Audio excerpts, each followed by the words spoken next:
Hello.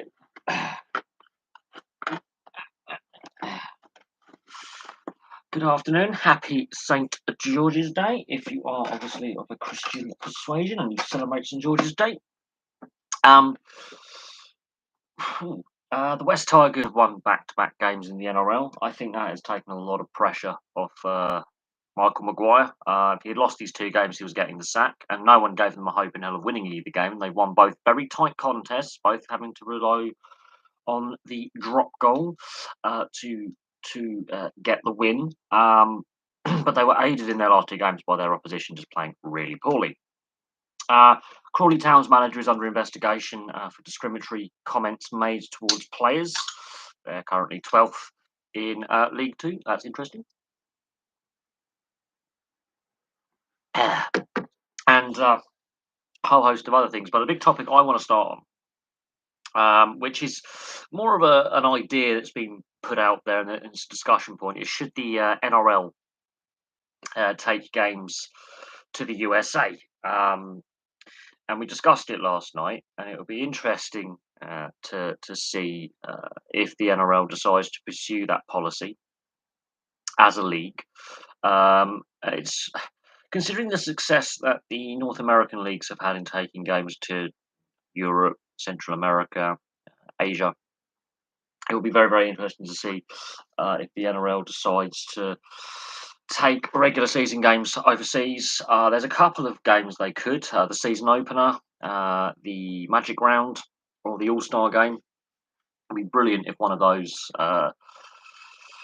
games was taken on a regular basis to the US, most likely the West Coast. Because there is a loyal and growing fan base in the US and Canada. Now, let's have a look at some of the breaking sports news in Europe at the moment. Let's go to sport. Oh, obviously, in other news, former Montreal Canadiens legend Guy Lafleur has passed away due to lung cancer. He'd been seriously ill for some time. Mike Bossy and Guy Lafleur, two of the best players the game has ever seen, for their era. Arsenal have beaten Manchester United.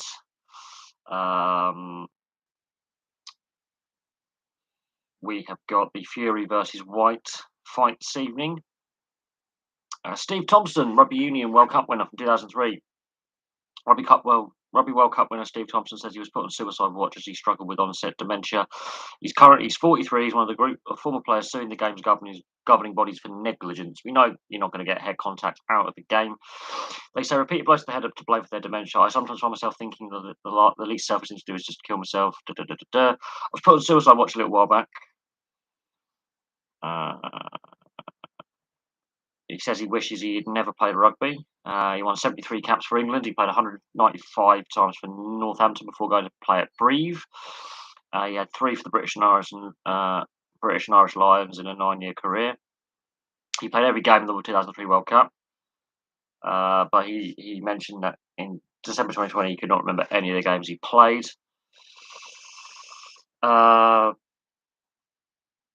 He was diagnosed a couple of years ago with early onset dementia and probable CTE. In January, World Rugby pledged it would be the year of player welfare in the sport. There's a new concussion welfare plan. And there was so Steve Thompson, not in good start. I've met Steve Thompson as well. He's a very likable character. Met him. That's very, very sad news.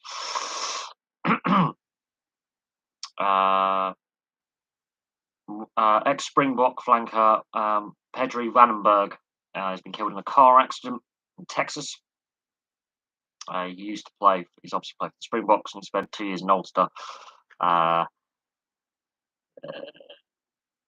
He won 3 Super Rugby titles with the Bulls, and he was the first player to make 100 appearances for the Bulls before leaving the team to join Ulster in 2010. He helped Ulster reach the 2012 Heineken Cup final. He played in Castres. He played for Oyonnax, and he moved to the United States in 2016. So that's another sporting legend gone. Yes, Crawley have suspended manager John Yems over credible accusations of discriminatory language. League Two side Crawley have suspended manager John Yems over serious and credible accusations that he used discriminatory language and behaviour towards his players. A statement on the club's website has stated it has been made aware of the allegations yesterday. We take these allegations seriously and effective immediately have suspended him indefinitely as we investigate and consider punitive action. Let's be clear, Crawley Town Football Club stands behind our players, employees and supporters and won't tolerate racism or discrimination of any kind. It's understated the FA has been made aware of the allegations and is investigating. And it's apparently earlier today, Yem said it was the first he had heard of the allegations and he hasn't been contacted directly by the club, but he's not currently positioned to comment. They're currently 12th in League Two. Playing Mansfield today. He took over in 2019, charged for 2.5 years. So that's interesting. What if he's obviously cleared of any wrongdoings? That damage the trust between him, the club, and the playing group. If he's found guilty, I'm assuming he'll be sacked. So another manager under the spotlight, but for non-footballing reasons. I'll do a video on that later today in due course. But those are very serious allegations, and they're quite damaging allegations for the game as a whole. If I say so, I think that's my opinion. I think if the sport needs to do more to stamp out discrimination, I don't think it does enough. I don't think it speaks fine words, but there's very little actual tangible, positive action that I have seen where significant punishments and suspensions are handed down to players, coaches, and managers, club directors who are found guilty of such things. Mark Sampson was allowed to go back into the men's game, following on from what happened in the aftermath of his sacking from the Women England setup. So, in my opinion, I don't think sport does enough to tackle a multitude of issues, but discrimination is one. And player welfare. I mean, the Steve Thompson thing, we discussed player welfare consistently. And I don't think enough is done. It's a lot of lip service from, governing bodies and organisations. A lot of lip service, no concrete, permanent action. So, yeah, John Yems suspended by Crawley Town. And we shall see what happens. But if he's found innocent of the allegations, I think that's damaged the trust between himself, the playing group, and the club. And I think he would have to resign. I don't think his position would be tenable. And if he's found to have been discriminatory towards players, that's immediate sacking. And then the FA would have to think of some punitive action, whether to ban him from the sport or suspend him from footballing activities. That's a no-win, I think, for everyone concerned. It'll be interesting to see how long ago these allegations were made against him, how they came to light, and how long it took Crawley Town to act upon the allegations. So there's question marks over Crawley Town, and I believe full transparency should be a thing in cases such as this. So that'll be an interesting subplot. In other news, the Florida Panthers have scored the most regular season goals in a season in the salary cap era in the NHL. They're well over 300 now. They're a lot of people's dark horses for the Stanley Cup. And there's been the annual discussion of should the NHL expand the playoffs or change the playoff format. As things currently stand in the NHL, half the league makes the playoffs, half the league misses out. And my team has missed out this season. Officially out of playoff contention as of last night. We had a defeat, so therefore we can't actually, unless a team is in breach of something and punished, we can't actually make the playoffs. There is no perfect playoff system.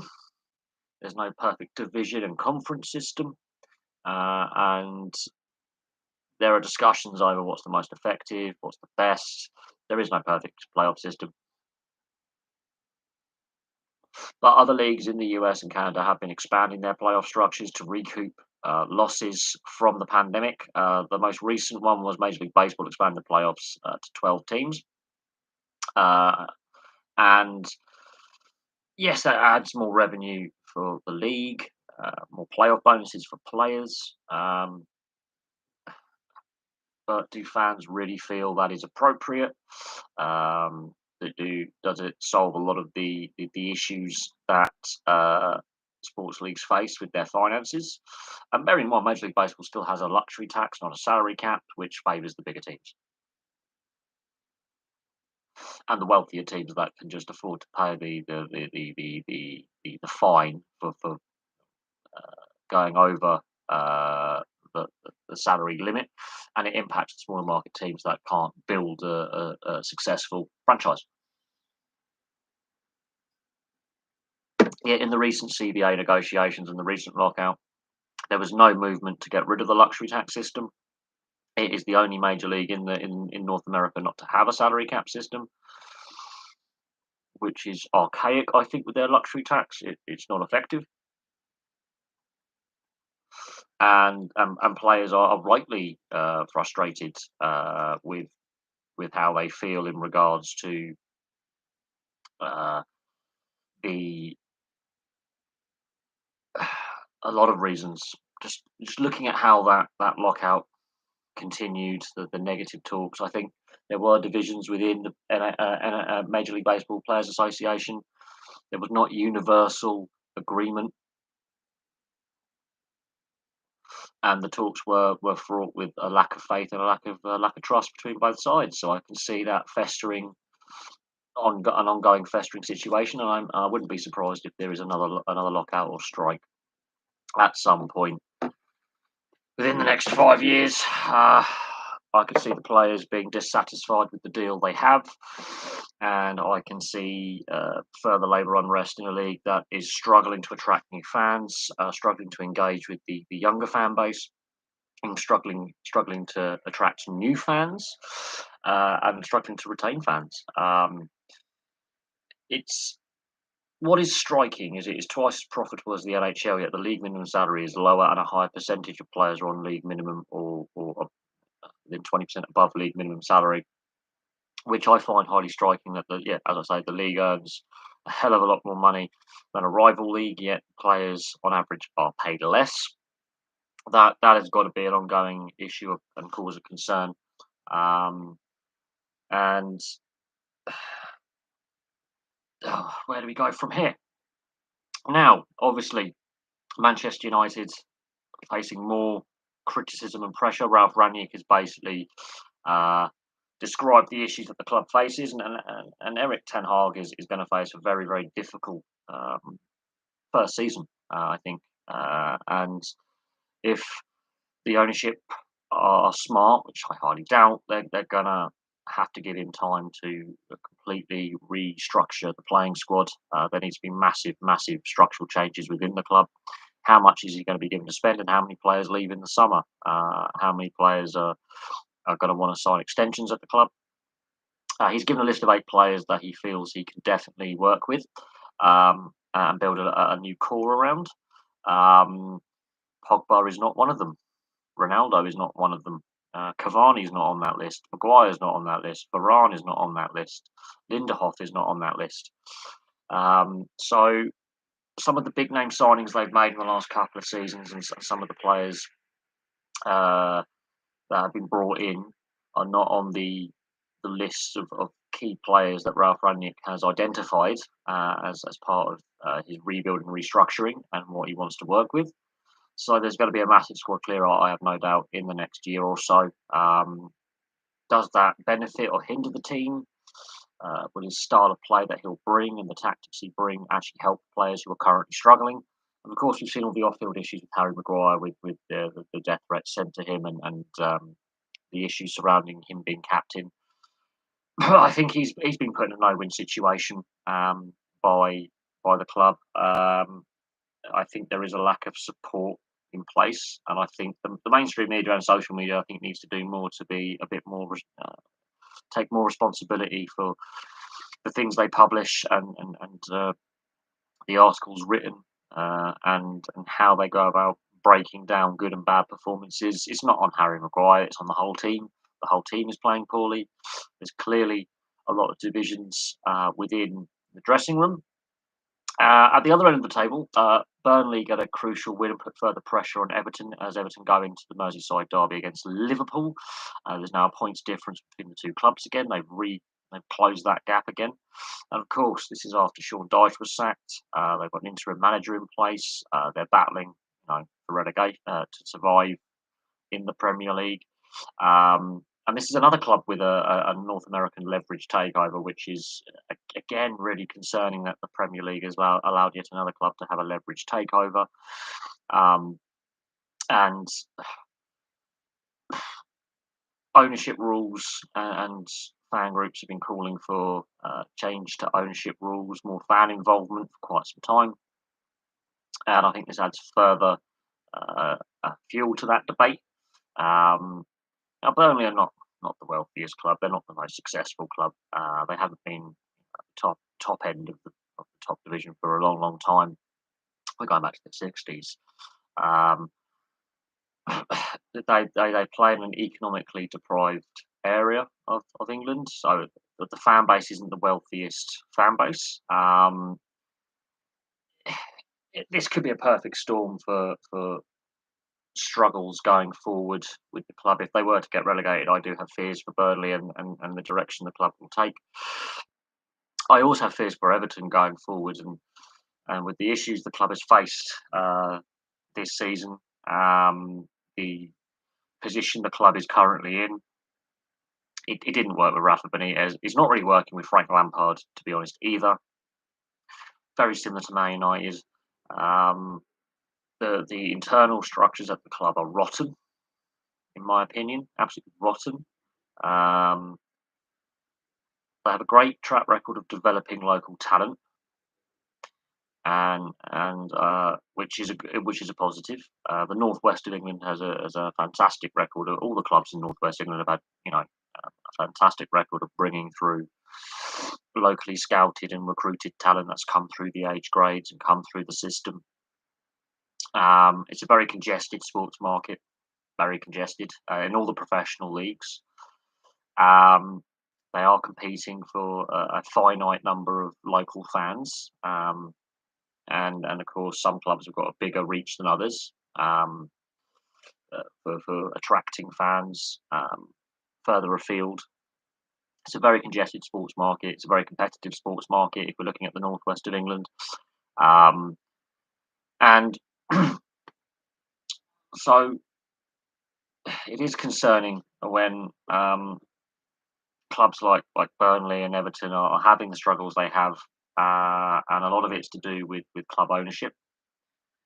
And Man United, while they're higher in the league than Everton and Burnley, have similar issues with some really poor club structures. And all these clubs are owned by overseas entities. They're not owned locally anymore. They've got overseas owners, and I fear that debts will start piling on these clubs, and a lot of the fault lies with the Premier League and the FA in allowing some of these takeovers to take place. The lack of regular auditing of clubs is a massive concern, and the game is, I think, at a crossroads at the moment. And of course, UEFA are bringing in these new spending rules, which will heavily impact the three clubs that I have mentioned, because their losses are exceeding their profits. And yes, COVID's got a little bit to do with that, well, a fair bit to do with that, but they've been living beyond their means for quite some time. They have riddled themselves with debt. They've spent a lot of money, especially Everton and Manchester United, in the transfer market in recent years, a lot of money. And again, this is another point where we discuss the role of agents and the transparency in player agents as well. on top of that, and it's a very untransparent system.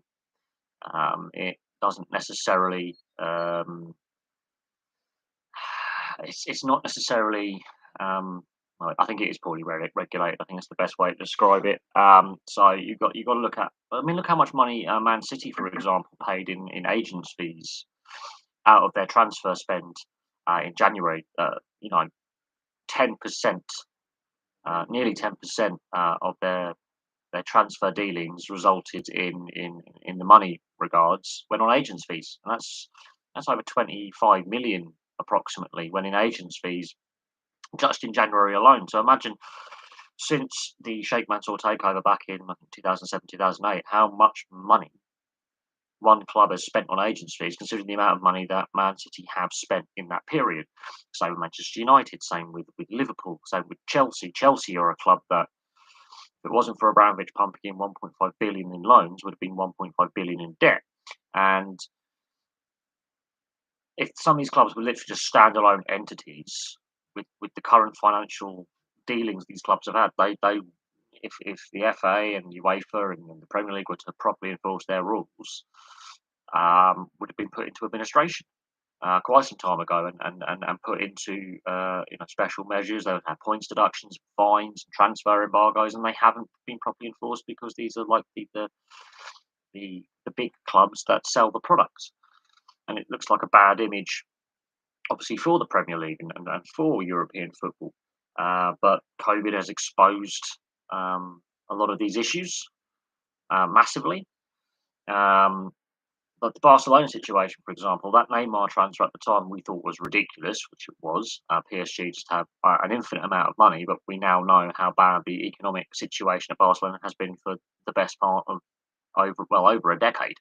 They financially mismanaged Barcelona, and if you look at the top 10 contracts in Europe in football, all 10 of them are in Spanish football at three clubs. Three clubs have the 10 highest paid players for weekly wage, and they're all in Spain. And that tells you something about the appalling lack of regulation and enforcement of regulation and governance and weak governance that the Spanish FA and La Liga have had for a very, very long time. The Barcelona situation is mirrored by Real Madrid. These clubs are exceptionally valuable entities, but they've been badly financially managed. And I think that's put a bit more pressure on UEFA to act, because if these clubs were literally to end up like some of the mid-level top flight clubs with financial difficulties, let's say like Valencia, for example, which aren't as a bigger name when it comes to the global footballing stage. The public relations damage to the sport would be catastrophic if they were to end up in administration, get relegated from La Liga or get relegated from the Bundesliga. Borussia Dortmund have had financial issues on and off for years. The reputational damage to the sport would be highly damaging.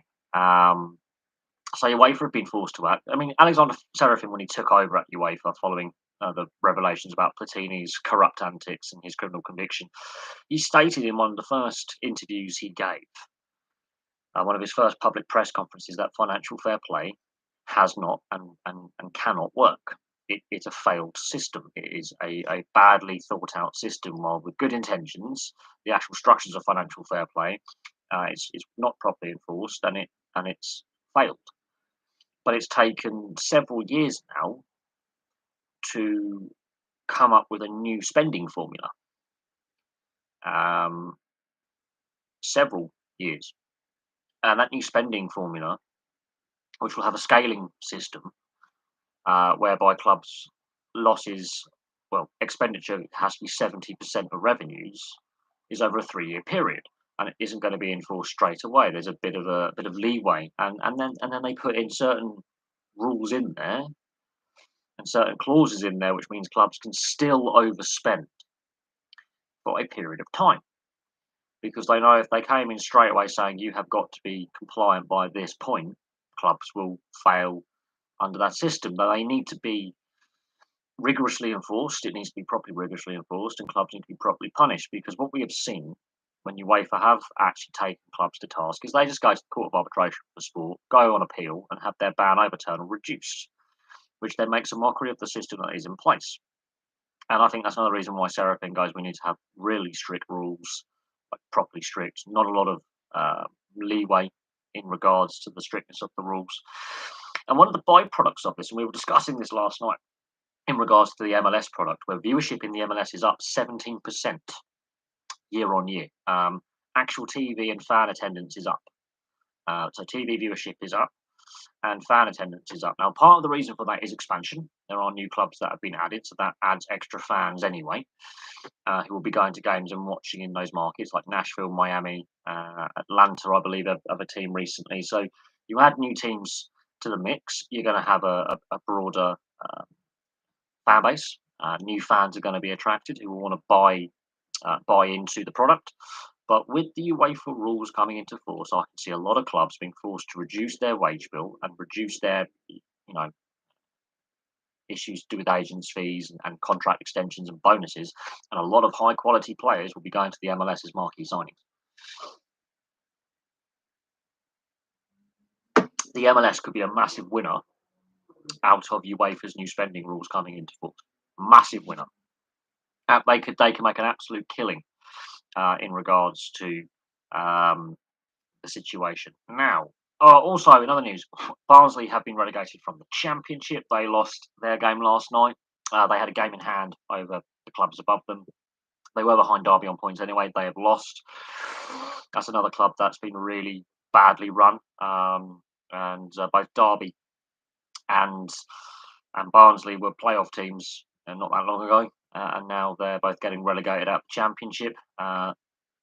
Peterborough United, I think, will also be going down. I can't see them overhauling the gap to Reading, the club above them. And Reading have had a points deduction as well. If you take away the points deductions for Derby and Reading, Birmingham City would be the other club in the bottom three. So these points deductions have affected the Championship table and where clubs stand.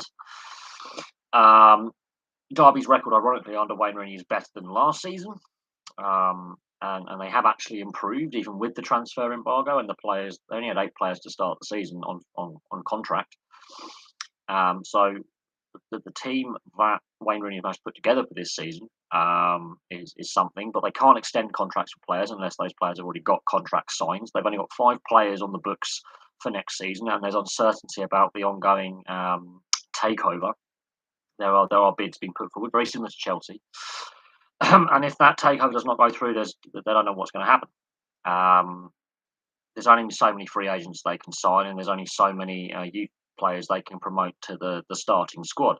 Now, Wayne Rooney has said he's committed to staying with Derby County. I have no doubt that he's probably the best placed person, I think, to take them forward. If you look at his record this season with the limited resources he had available, he did a fantastic job. But then you put in the points deductions, the 2 points deductions they had, and it was too much. Other clubs that have issues, I mean, Birmingham City, half their stadium doesn't meet FA standards. It has asbestos in it. We've discussed that on live stream. That's an ongoing issue. And of course, the ongoing issue with clubs like Everton as well. Everton could be facing a points deduction. Chelsea, unless this bidding process and takeover is completed within 5 weeks, we don't know what's going to happen with their special operations license, whether they're going to be granted another one. And there's also a lot of players who are coming off contract at the end of this season that they cannot re-sign to contract extensions, such as Azpilicueta, Rudiger, and Christensen. That's 3 of their back 4 that would automatically be lost to them because they're not able to re-sign them. And they can't just let their contracts lapse and then re-sign them as free agents. That's against their special operations license, so they'll be lost to other clubs. I don't think any of those 3 players want to leave the club. I think they want to stay at Chelsea. So, I mean, Thomas Tuchel's in a very difficult position. Yes, they've got an FA Cup final in a couple of weeks to prepare for. They're still battling, obviously, for top 4. Now, they had a defeat to Arsenal the other night, 4-2. There was some unsavoury scenes with some fans aiming abuse towards the Chelsea players. Considering all the off-field drama over the last 4 or 5 months, I have to admit the Chelsea players have conducted themselves very, very well. Thomas Tuchel has conducted himself very, very well. They faced a lot of difficult questions in interviews that are not footballing related. They cannot control what is happening off the field with the club hierarchy and the structures in place. They can't control who's going to be interested in bidding for the club, and therefore they are in a very difficult position. Um, Everton could be facing points deduction regardless if they stay up or if they're relegated next season for their spending breaches and their massive losses they've made in recent seasons. They spent a lot of money in the transfer market, and they are where they are, and that's a difficult situation. And of course, they're trying to build their new stadium. They've just broken ground on their new stadium, so the future where they're going to be playing in a few years could be up in the air should they get relegated, and the financial carnage that go with that. There's already been a lot of issues in regards to the planning application for the stadium. It has led to political issues within Liverpool City Council. High-ranking council officials have been arrested and charged with misappropriation of public funds and fraud and corruption, and that is linked to the, the application for this, where the stadium is being built in the old Liverpool docks. That's had further knock-on effects where Liverpool has lost its UNESCO World Heritage status for its Dockland area, and so there's that to bear in mind. So that's become a political hot potato, and I think has negatively impacted the reputation of the club, regardless of their off-field dramas in regards to their breach of spending rules and the massive losses they've incurred. Add to that the really bad performances on the field. Obviously, Ancelotti left last season quite suddenly, going back to managing Spain. Rafa Benitez, world-class manager, comes in. He doesn't last the full season. Now they're on Frank Lampard. So that's 3 managers in a season and a half. So there's managerial instability, and there is question marks about the ownership of the club that go back quite some time in recent years that aren't going away. Where the money's come from, investment, and a lot of the blame has to lie with Bill Kenwright for who he sold the club to. Bill Kenwright's still involved with Everton in some capacity. A lot of question marks over the direction of the club and ownership there. Again, more heat to go out onto the directors' test that the FA, the Premier League, and the EFL have in place that clearly doesn't work. So yes, bit of a football rant so far, but all these questions are valid, and you know, and deserve and need to be asked and deserve to be asked. So yeah, the ongoing off-field issues for several clubs are very pronounced. It will be interesting to see who actually does go down out of the bottom 4 clubs. I can't see any of the bottom 4 catching like Leeds, for example, above them, and overhauling that gap. Newcastle are safe, I believe. Eddie Howe's done a fantastic job since he's taken over. It'll be interesting to see what Newcastle do in the summer in the transfer market, how much money Eddie Howe is given to spend. With his first full off-season and transfer market to assess the playing squad, which is already playing better under him anyway, and where he can add and strengthen. So there's going to be a lot of I think a very busy transfer market this summer, and it's a shorter transfer market this summer as well because of the Qatar World Cup in December, which completely throws everything up in the air. I don't think we fully realised how much the World Cup in December is going to impact domestic football in Europe this coming season. It's already had an impact this season with FA Cup replays being dropped after the second round, a much more congested international schedule with qualifying games and friendlies being shoehorned in. So it'd be very, very interesting to see actually how that it does impact the leagues this season. So that's a watch this space. Obviously, also the Rugby League World Cup being delayed by a year, and then instead of putting it on exactly the same dates as it would have been last year, they've moved it forward a week to avoid a clash with the World Cup in Qatar. So that is also going to impact the NRL and Super League seasons as well. And we've already seen the Canterbury Bulldogs have a COVID outbreak and injury problems, and they almost failed to name a team for their game against Brisbane the other night. They gave a very credible performance considering that they were down. I think at one point, I think they were down like 14 players, which is basically a starting lineup plus a sub, but they couldn't name for injury, suspension, or illness. And the NRL is going to be tested with its COVID protocols this season, and with the World Cup being when it is, that is going to impact. They cannot afford to postpone any games, and if they do, it's going to have a massive knock-on impact for the league because they do not have the flexibility they would like in regards to rescheduling games. Origin is going to take place in just over 7 weeks' time, or just under 7 weeks' time. Origin 1 will take place. 3 Origin games. They cannot afford to reschedule anything this year. 2020, the return to play, they moved Origin to the end of the year. They shortened the season 20 rounds. They managed to tweak things, and they got a season played. Last season, no games were lost. There was some rearrangement, a little bit of flexibility, but no games were lost. Origin was played at traditional midpoint of the season, and they got a whole season last year. Of course, the decision to postpone the World Cup, in hindsight, was the right decision at the time. The way they dealt with it could have been dealt with better. I think there was a definite breakdown in communication between the World Cup organisers, the RFL, the Australian Rugby League Commission, the NRL and Super League. There was a definite breakdown in communication with the playing groups and the various governing bodies. They could have done better, but in hindsight, correct decision. We don't know what's going to happen, obviously, in the autumn, whether there's going to be a further outbreak of, COVID and another wave and other health issues. Will Qatar sell PSG after the World Cup? I wouldn't be shocked if they do.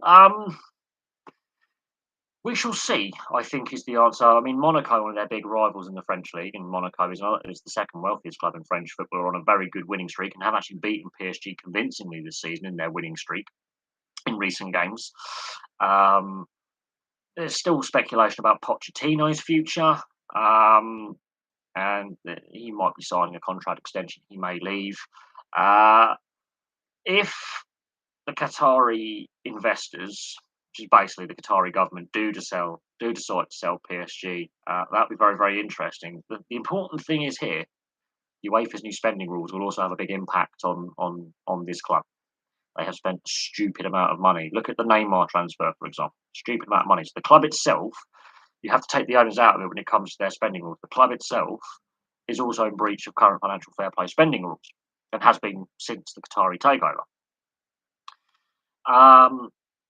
It'll be interesting to see what happens with the ownership of PSG and with the French league in general. If the French national side have another poor tournament, like they did the Euros, where they were well below where they were expected, because they won the World Cup and got to the Euros final before. If they have a really shocking World Cup, fail to get out the group stage, for example, play badly, a lot more questions will be asked about the domestic game and the direction the domestic game is taking. But I mean, how much would they ask for the club? How much would the asking price be? Even Monaco, who are owned by a wealthy owner, and all the other French clubs have said, look, our TV deal is almost non-existent now. It's collapsed. We're not the most popular fan sport in France for attendance. Rugby union is far ahead and participation. Other leagues get a fair share on the TV deal that is in place with French broadcasters that broadcast the French professional leagues. So rugby league, rugby union, ice hockey, pro cycling gets a big TV deal, and there's a lot of professional cycling teams in France because that is basically one of their national sports is actually road cycling. They actually invented cycling competitively as a sport. French football is not in the same position as, let's say, La Liga or the Premier League as being the really dominant national sport for a national broadcast deal, international broadcast deal. And you break down where the TV revenue goes for all professional and semi-professional sports, it's a very even pie chart. If you break down the pie chart, the segments are all roughly equal, and football in France doesn't have the same economic draw for the broadcasters as other sports. I mean, and comparable leagues like Germany, Italy, the UK, and Spain, it just doesn't on the national imprint of where the TV money goes.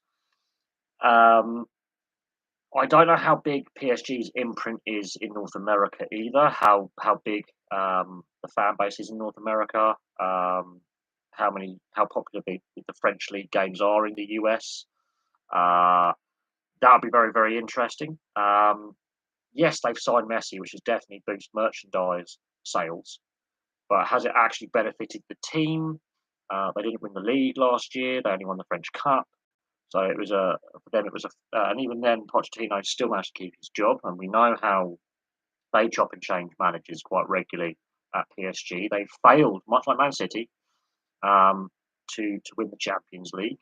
Um, but they have a great squad of individuals. But in big games in the Champions League, they fail. Regular season, obviously, that's a grind. They got the squad depth, but you can have as much money as you want. Money doesn't buy you everything. It doesn't buy you success necessarily. And if it's not spent wisely, it can come back to bite. Now, when the UEFA spending rules come in place, PSG would have to drastically, and I mean drastically, reduce that wage bill, which says to me that the MLS, and I keep saying this, is going to be a league that benefits from UEFA's new spending rules. I can see a lot of European talent that play in all the leagues across Europe, but predominantly in the top five, maybe the Portuguese league as well, looking at the MLS as where to go. Because even if they're on a lower contract, right, lesser money, clubs will be like, we need to keep our superstar players. We're going to have to lose some squad depth. So these three players, we can't extend your contract by 3 seasons, even on the same pay scale. You're off contract. We're not going to extend you. And they'll be like, well, we need a club to play for. Because the spending rules come in place, other rival clubs in the same league, who maybe on an even smaller budget, be like, we can't afford to sign you even on a free because the wages you're currently on, you're going to, unless you take a massive pay cut. So some pretty good quality players will end up in the US and Canada, in the MLS. I have no doubt on that. And now, as we found out last night, the MLS viewership has gone up by 17% last season. Now, part of the reason for that is new clubs have joined the leagues. There's expansion, which means more money in the league anyway, and new TV markets regionally in the US for broadcasts. So their TV revenue is going up. Their TV deal is now worth more money. So that is another subplot to that. They've got expansion fees, but 17% increase in viewership. Just say hypothetically, Qatar buys a Premier League team. It will be, and I don't think that's necessarily a good thing. All we're waiting now is Bahrain and Oman to come in, and then we've got the whole house. We've got a royal flush. Now, Oman doesn't have the same kind of wealth as the other Gulf states. Ironically, it's the more stable and liberal of the Gulf states, but doesn't have it has closer ties to the UK, ironically, politically and historically, with trade agreements and defence agreements. But I can't see the Omani royal family going, let's buy ourselves a Premier League or a Football League club. Bahrain, very similar to Qatar. I can't see them. Well, look, as I say, the Public Investment Fund of Saudi Arabia, been very active in sports in recent years. The Newcastle takeover, Greg Norman's golf competition, they're backing that as well. They brought boxing to Saudi Arabia, the F1, the Public Investment Fund, which is a public limited company, basically. It's a state-run company, basically. It's a sovereign wealth fund, basically. It does have employees. It is an actual registered company. They're diversifying the Saudi economy into investing into sports and recreational entertainment. So it would be interesting if the 5 Arab royal states, so Oman as well, and Bahrain if they were, that would be a royal flush. That's the joke. I can't see that happening. because of the backlash and the battle for the Newcastle takeover and the prolonged takeover deal that the takeover was. Um, and with what's happened now with the situation in regards to Chelsea and the special operations license that's in place, plus with the European Super League last summer and the fan backlash and the demands for the 50+1 rule to actually become an actual, you know, ownership rule to be enforced.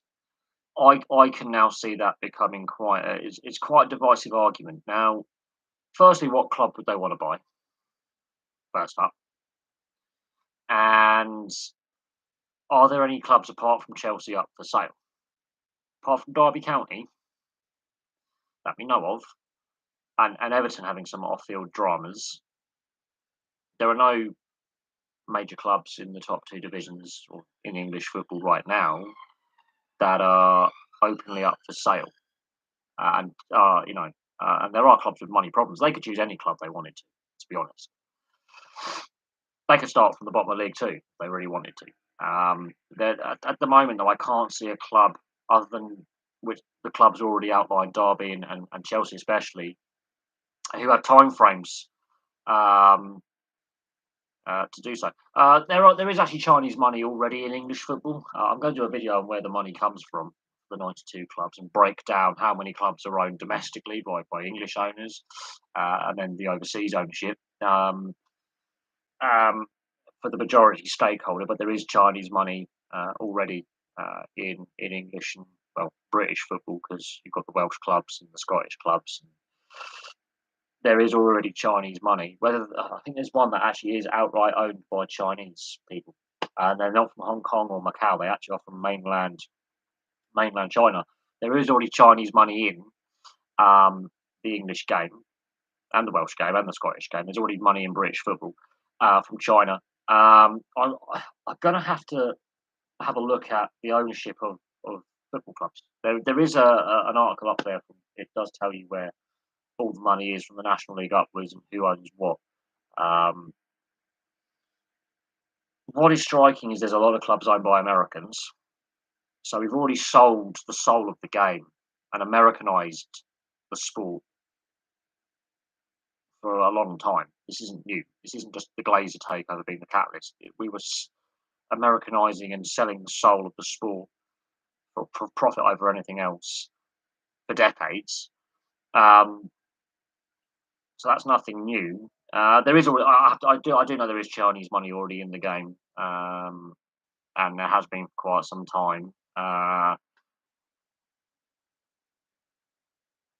Would a potential takeover like that be blocked, like they tried to block the Newcastle takeover? I mean, if we are talking about the 50+1 fan rule, I don't, and the push for it, then yeah. But no, the Americanization of European football has been going on for a long, long time. The globalization of the sport, you could argue, is good or bad. To me, it's football. To you, it's soccer. That's my answer to that one. But no, in all seriousness, jokes aside, the globalization, it is the global game, but the over globalization of the sport. There's too much money flying around in too few hands. The amount of I've watched so many documentaries and reports into the corruption within the sport. Obviously, look what happened to FIFA when they awarded the Qatar World Cup, and then what's come out since 2015 in regards to the corruption scandal, well, scandals, because there's a lot of separate incidents involving scandal at FIFA for a very, very long time. And what's come out in the last 7 years, it's led to prosecutions. It's led to a complete breakdown in trust, especially in the traditional footballing locations like South America and Europe, where all the World Cup winners have come from. There's been a complete breakdown in trust between communities and fans and the game. The white elephants. And look at some of the stadiums that were played in the Brazil World Cup that are in ruin now. What's going to happen with the Qatari stadiums? Only I think two of them are going to remain permanent, and only one of them is going to have no modifications made after. The rest are going to be torn down and then parts sold off.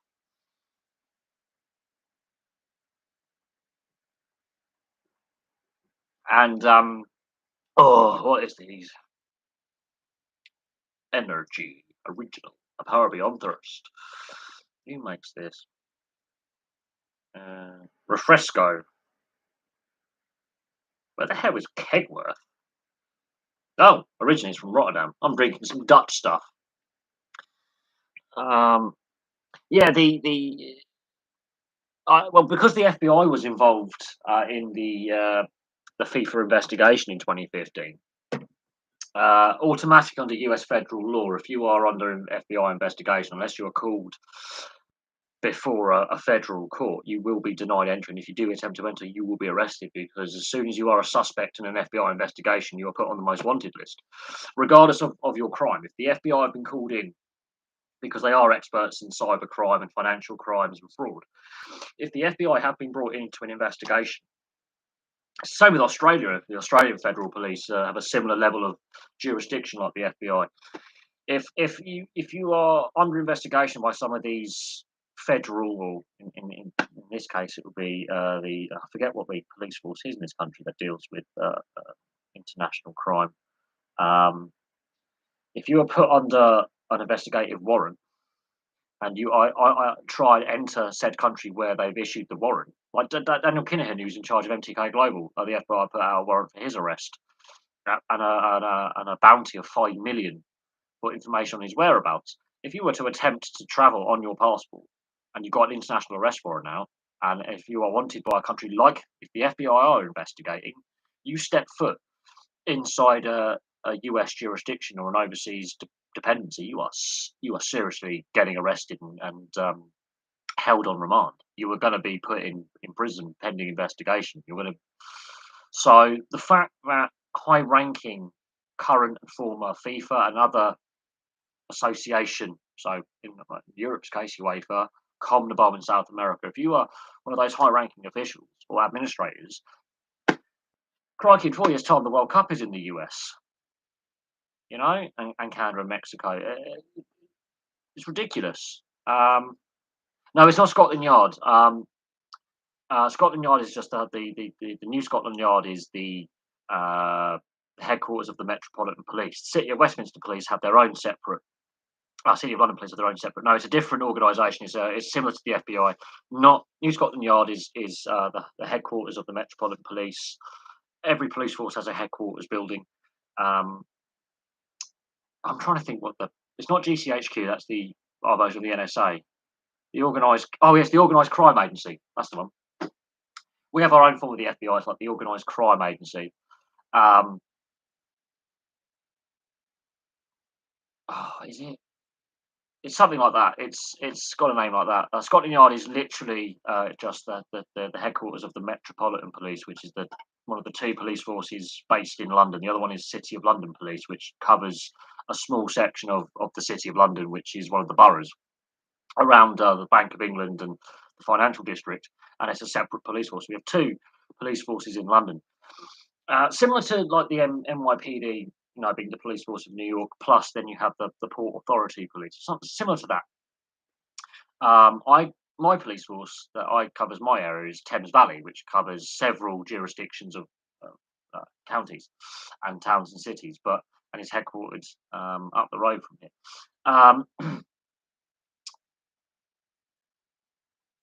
Ironically, the only police force, that deals with sports corruption and match fixing that has a dedicated unit is the Australian Federal Police in Canberra. So anytime there's a match fixing allegation or something to do with sports corruption in that regard, the FBI would have actually phoned the Australian Federal Police and had discussions with them about this is sports related. How can we link this back into corruption and non-sports related? How can we link our case? How can you give us expert um, your expertise? So the only dedicated police unit in the world dedicated to fighting sports corruption as a financial crime or links to anything else is in Australia. The Australian Federal Police have their own dedicated unit, and other police forces and and the FBI, for example, government agencies that deal with international crime will contact the Australian Federal Police, and then the Australian Federal Police will send over specialist officers to assist the investigation. So when the FBI busted FIFA, they were actually getting assistance from the Australian Federal Police, and that's a big weakness in governance. So when allegations come forward of betting irregularities and match fixing, um, the authorities in whatever jurisdiction will probably, if they want to guarantee a solid conviction or a better quality investigation, will probably have a hotline to Canberra and go, "Can you please send some officers over? We have a problem. You're a dedicated unit. We need some guidance." Because sports corruption is a lot different to political and economic corruption and links to organised crime, although it is there. Um, because of the amount of money professional sport is worth as a global industry. Um, we're talking trillions of US dollars at this point. I mean, it's almost a separate economy completely by itself.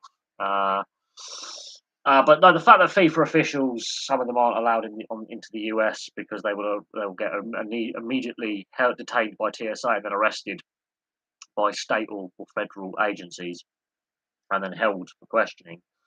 Um, doesn't surprise me. The fact that their domestic authorities haven't, on Interpol haven't brought them in the 7 years since the allegations about FIFA is just a joke.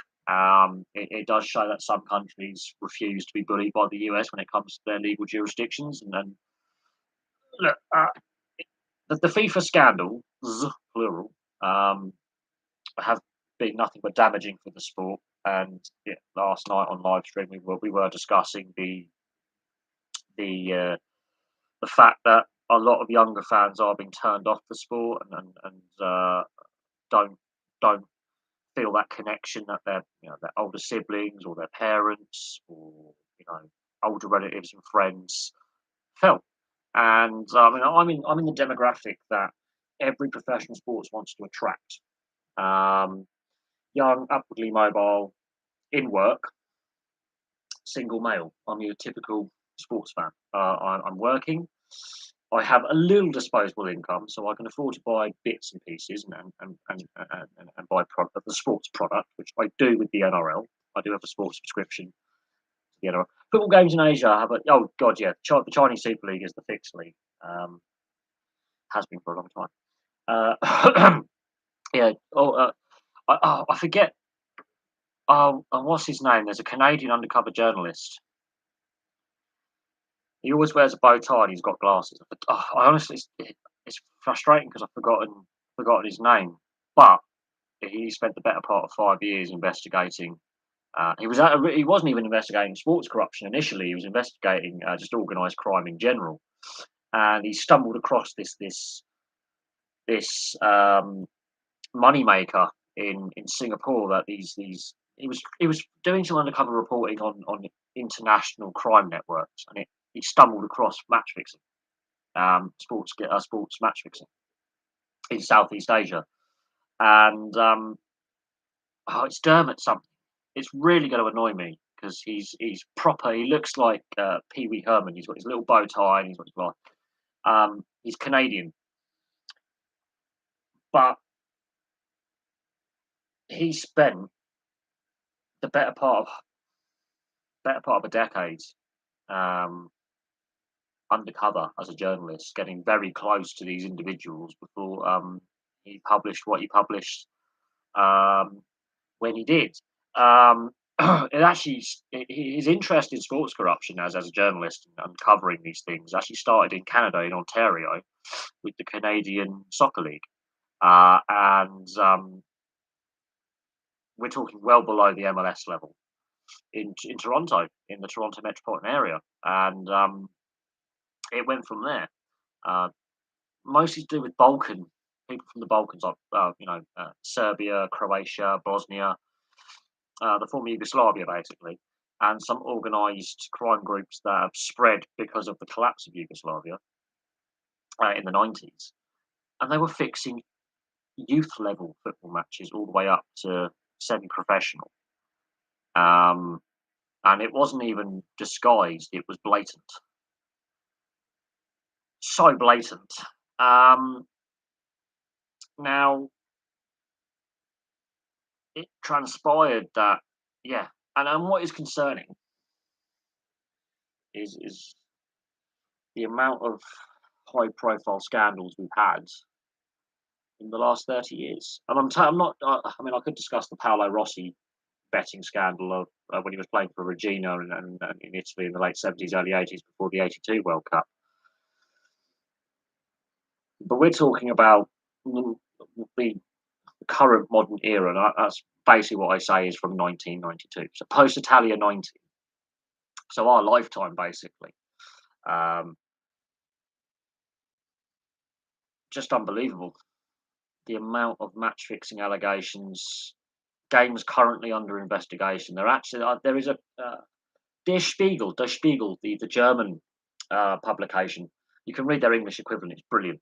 They have some of the best undercover investigative journalists, and they're politically unbiased. So there's no like agenda, so to speak. Like, oh, this, we're going to do this or that because of this political pressure. No, Der Spiegel are absolutely fantastic in the sense that they've uncovered so much, and this is where the Man City current investigation, where the investigation's been reopened into some of their financial dealings, dating back to 2011.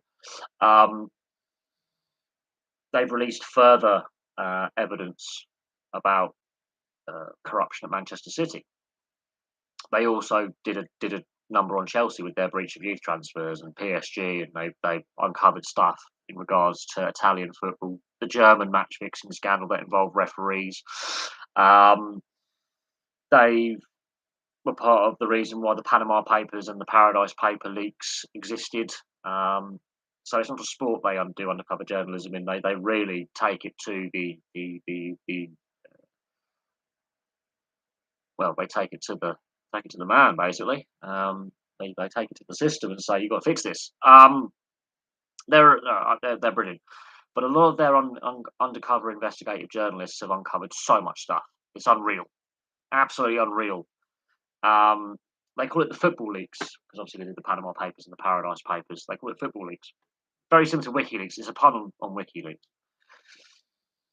And I think I can't remember if it's somewhere between 500 and 700 odd approximate games. We're talking hundreds of games in the time frame they were looking at, up to present day, because more games have been added that are under investigation by footballing authorities and police forces across Europe in regards to alleged attempts to match fix, spot fix. So let's say on your betting ACCA, you can go 5 players will get booked in the first half of this game between Bayern Munich and Borussia Dortmund. It's going to be a heated game today.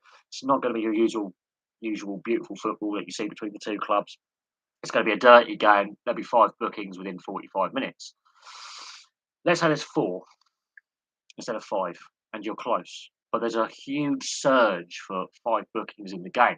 What happens if actually 5 bookings do take place in 45 minutes, and there's a massive surge for that prior to kickoff, in the minutes leading up to kickoff, and the odds shorten? But it's such a unusual number that it's highly unlikely there'll just be 5 yellow cards if you look at the track record historically of the game. So Liverpool Everton, for example, this weekend, that's had the most red and yellow cards in the history of the Premier League since 1992 in this fixture. And then you can add in the League Cup and FA Cup meetings between the sides, and you get even more. It's highly likely you're going to get 5 bookings in the first half because of previous trends. That's not an unusual betting pattern. If you were to say there's going to be no bookings in the game, which is highly bizarre with Liverpool Everton in the rivalry, looking at previous history between the clubs and the hatred that's there. And there is no bookings. That seems an odd thing if you're looking on form and previous history with the fixture.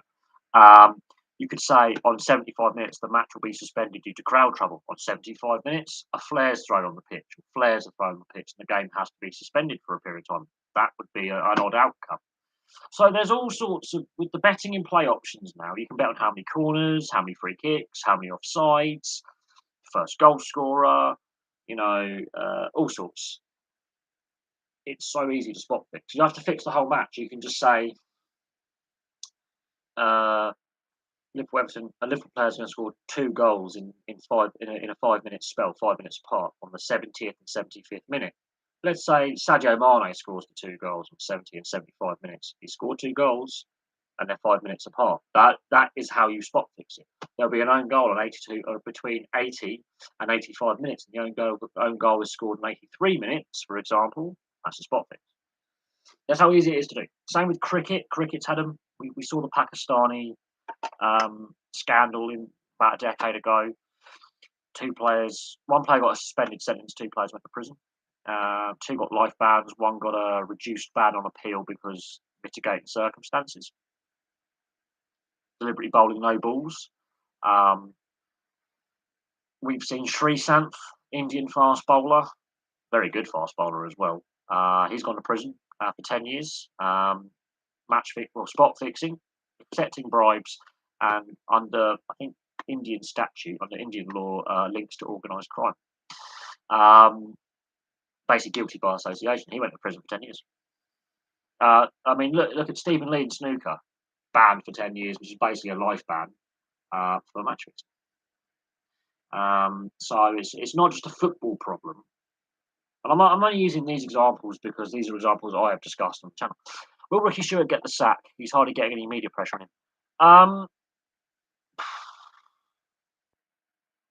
But don't break. If we win this weekend, because I am a Canberra fan, it's like Michael Maguire. 2 weeks ago, they say he's going to lose these 2 games. He's done. He's got 2 games to save his job. He's won both games as head coach. I don't know. This might be his last season at Canberra. But the young players coming through are promising. So it's not as if we've got a bleak future ahead of us as a Canberra fan. But at the same time, he's not the coach under the most pressure. I think Trent Barrett or Michael Maguire, or most likely lose their jobs first. That would be my opinion. He is one of the coaches under a lot of pressure, but Todd Paynton, for example, he's turned the Cowboys around now that he's got another full season in charge and more time to work with the players and move players out that he doesn't want, and move players in, and a full undisrupted off season. Beginning of the season, he was one of the coaches on the chopping block.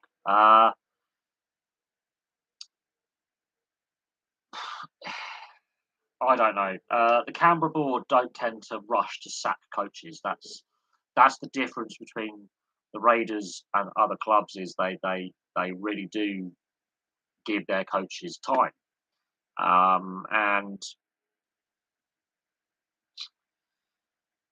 I don't know. I think there's been some off-field dramas with players in the last couple of seasons. That's definitely affected the chemistry within the playing squad. There's some players who've got long-term injury concerns and fitness concerns. Gary Croker, for example. I think he retires at the end of the year. I have no doubt. He may not even make it to the end of the season. Although he wants to continue playing. We'll see what happens if they get a few wins in the coming games and performances turn around, which they can. It's possible. I don't know how long. It depends also how much time is left on his contract as well, and so that will be interesting. But I don't know. I honestly don't know. That I think you talk about like championship, premiership windows, and some of the recruitment failures have been quite pronounced. Maybe a fresh voice is what's needed. But there's been some players who've had some serious injuries. Nickel Klokstad and Jerry Croker missed huge portions of last season. Xavier Savage, young player, he came onto the scene, played a couple of games, got injured. He's still trying to find his feet in the game.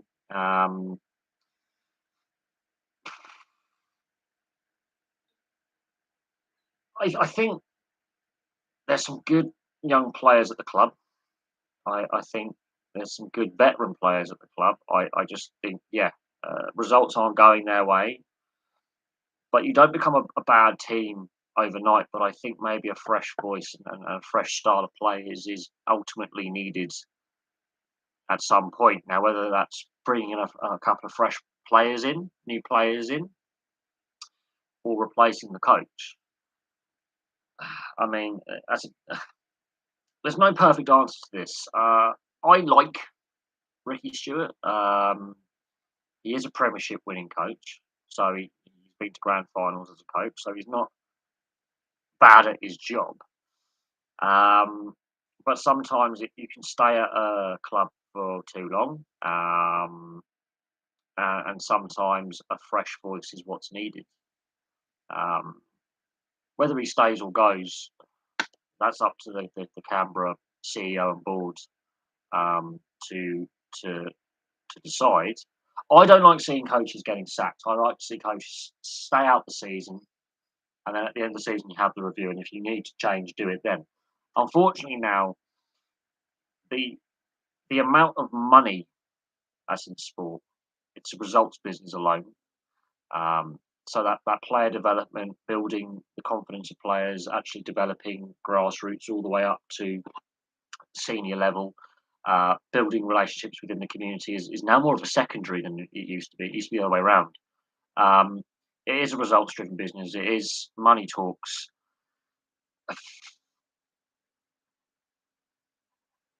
It's a difficult one. He has done a fantastic job since he's been there, from where the team were to where the team are now, with the highs and lows, and bringing players through and developing talent. There's no doubt he's developed and nurtured some talent along the way. Um, 2 semi-finals and a grand final in the last since 2016 is not a bad return, considering where the team were when he was appointed. Um, Injuries did for us last season. There's no doubt on that. This season it has been a poor start, and there is no excusing that. Now, some of these players are coming back from injury. We've got players off contract. There is obviously the Redcliffe Dolphins joining. There's going to be a lot of player movement. But I think he's feeling the pressure, because you listen to his press conferences after games, and you can see he's really getting frustrated, and that's a sign that he's not 100% happy. Whether the board decide to change direction is up to the board. But he's been there a long time, so maybe a fresh voice is needed. I don't like seeing managers sacked. But 2 weeks ago, it was Michael Maguire's got to go, and he's won the next 2 games. And I think that's given him a bit of breathing space. I think there's going to be equal pressure on Trent Barrett, although this week he hasn't been helped by the lack of players available because of injury and illness and suspension. Kevin Walters, yes, they win that game. Again, mitigating circumstances, with the Bulldogs being hampered and putting out the best side they could, which was a weakened side. But Kevin Walters under a lot of pressure as well. Sometimes being a club legend when you get appointed as a coach doesn't always work. And Ricky Stewart was a Raiders legend. Kevin Walters is a Broncos legend.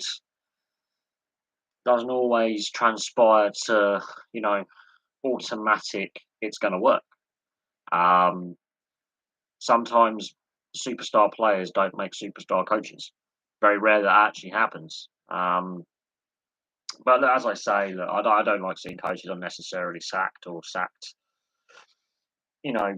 Knee-jerk reactions. I like to see coaches, that doesn't matter what organisation they're in and what league they're in, at least given their initial contract. So if it's 2 or 3 years, you give them that 2 to 3 years. Then if they haven't met the expectations that was expected, then you can go in a different direction. But at least they've been given a bit of time to have an imprint on the team. Regularly chopping, changing coaches does actually hamper the stability and success that a team can produce. Fury versus White. Who have I got? I'm not a betting man, but I think Fury just edges it for me. I think he just gets White. I think he's just slightly a favourite there. In saying that, I mean, boxing is unpredictable. You know, a lucky punch can down an opponent. That's that. If it becomes a slugging match, Fury wins. If it goes past 7 rounds, Tyson Fury wins. If it's done before 7, it's White has got in there quick. And Fury's the bigger man. He's got the bigger reach, which could go in his favour. But again, you've got the pound for pound. You know, how hard can they punch? But look at their records. Their records are scary. The amount of professional fights they've had.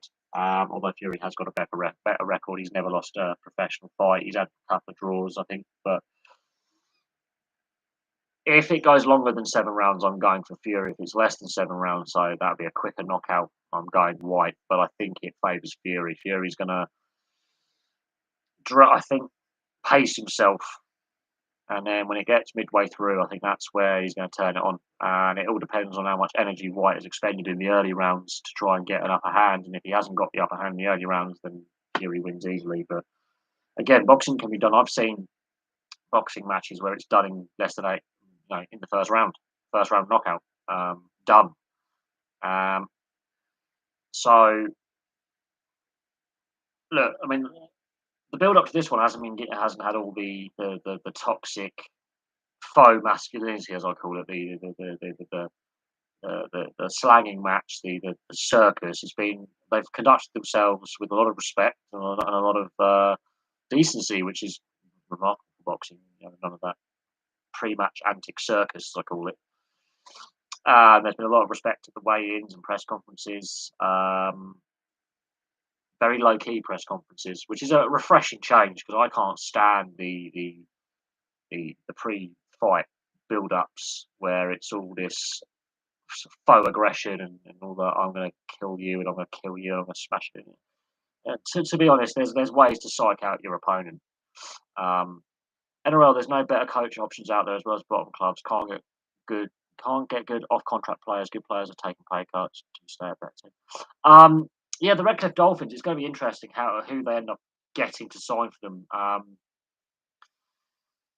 and what kind of roster they put together for next season. They've got some good forwards, and Reid Marnie as hooker is a good pickup, but they haven't got the rest of this. They've got no fullback. They've got no halfback and 5'8". They haven't even got any outside backs. So while they've built a good, reasonable core in their forward pack, they've got no outside backs. They've got no utility, like a 14 kind of jersey kind of players. And I think they're going to have to rely quite heavily, actually, on the development youth system that the Dolphins already had in place. They've been successful at for decades. The Redcliffe Dolphins have been producing talent up in Queensland for decades. So I think we're going to see a lot of NRL debutants next season for the Dolphins. A lot of debutants. But I think some of the senior coaches, like, Bennett and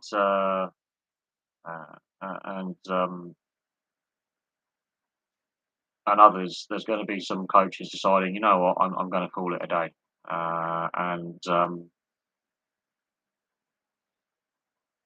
Like Craig Bellamy and Bennett, I think they're going to be calling it a day in the next year or so. I think Wayne Bennett's just there to get the Dolphins started. They're an awful couple of seasons, and I think he will retire. And I think the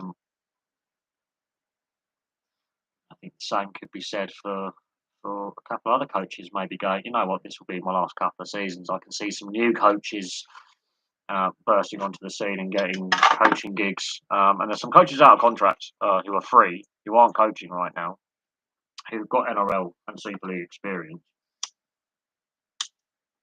and decent success in in that regard, to if and when an 18th team comes along, because I do believe it will be sooner rather than later, will be in consideration for the 18th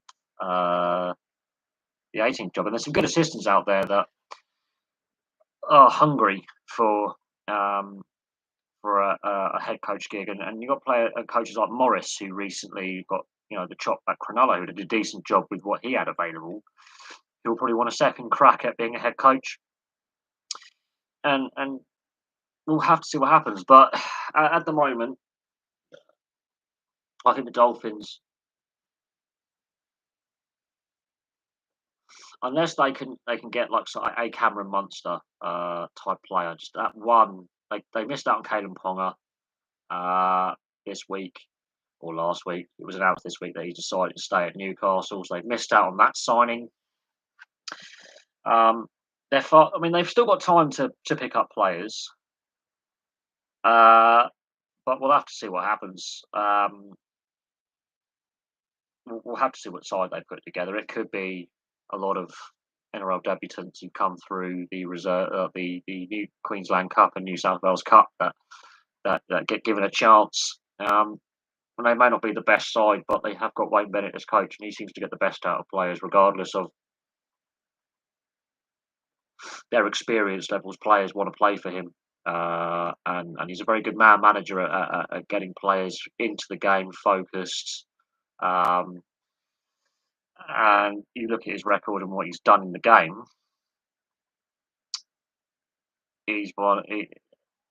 Because he's coached at multiple clubs, whereas Craig Bellamy has coached head coach level in the NRL 1. There's your difference. So while Craig Bellamy is obviously the current GOAT, in my opinion, of coaching, yeah. But it all depends on the system you put in place as well, absolutely. It doesn't matter what sport we're talking about. If you've got a system where the players feel valued and developed, where they feel comfortable in discussing issues and developing as players, if you've got a system that encourages growth and development from within, you tend to have a better all-round team ethos. This is where the West Tigers have a massive problem. And while they've won the last 2 games and they've really battled hard and they've really bought in to what Mark Maguire's been trying to say for 3 years, finally seen they don't win those games last season. They lose those games last season. So this season, the 2 games they've won, they lose last year and the year before. They lose those tight games. And they gave Melbourne Storm a good run for their money for the first 60 minutes in round 1. The problem is with the Tigers system, and it's been this way since Tim Sheen's left originally, is they've chopped and changed the coach. They've failed in their youth development, and they haven't made finals football. Now, I look, the Manly Sea Eagles lost 5 in a row to start last season, made finals, so it's not without the realms of possibility. But they haven't had that experience of making the top 8. There's no players at that club right now who have made the top 8 with that club at any point.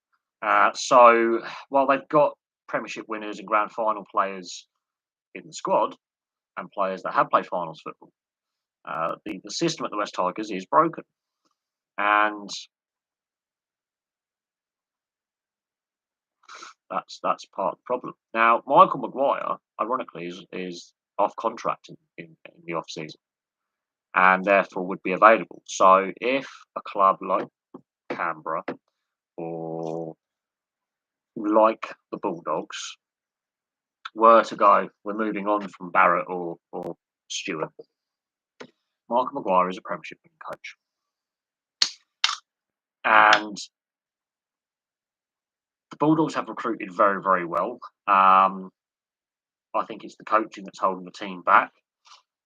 Canberra are a team in transition, and therefore maybe a fresh voice with fresh ideas and a different style of play and a different work ethic may work. Yes, so your elbow injury, Dan. That sounds to me like at some point you possibly partially dislocated your elbow joint. You, to have a tear up here and not on the bottom side is exceptionally weird. So yeah,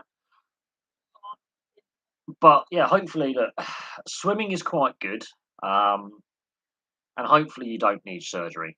That I think is the important thing, because to have surgery at your age, you're going to be having repeat surgeries for many years to come. You don't want that. You want to hope you don't have to have surgery until you're much older.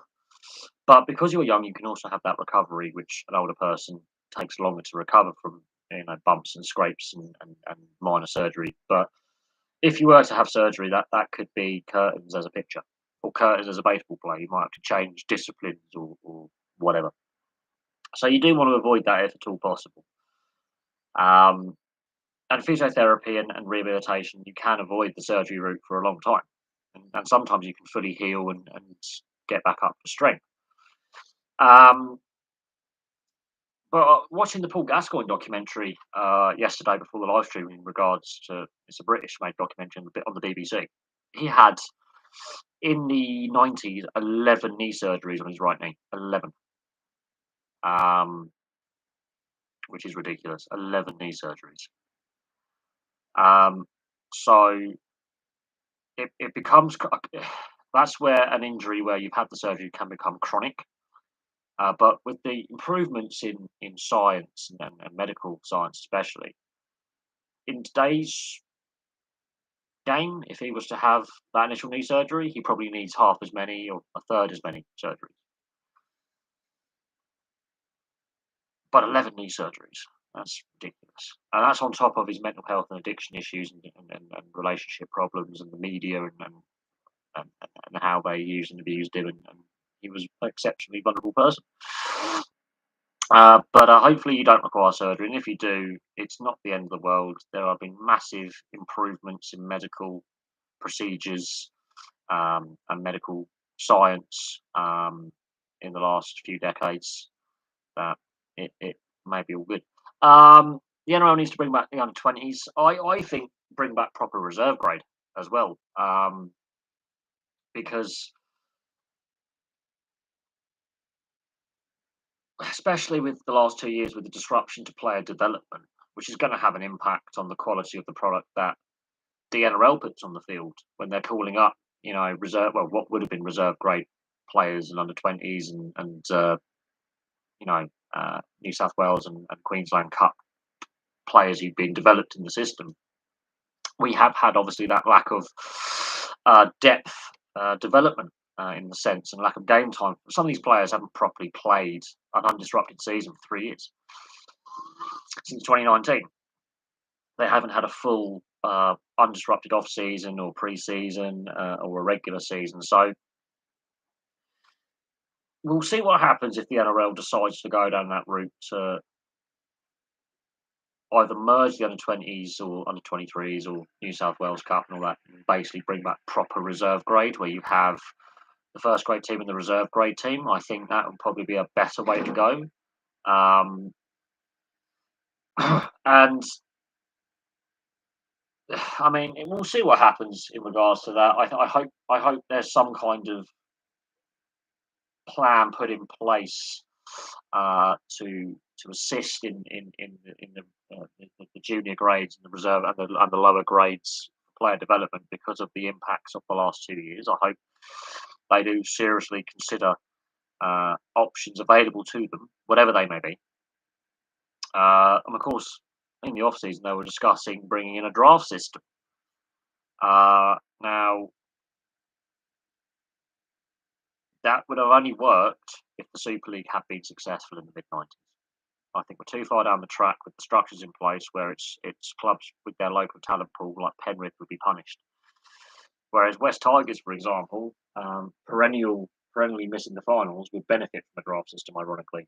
But I can't see the clubs getting on board with that, with the amount of resources and money they put into their junior grade systems and their New South Wales Cup systems. Yeah, we'll see what happens with the NRL and what direction they take.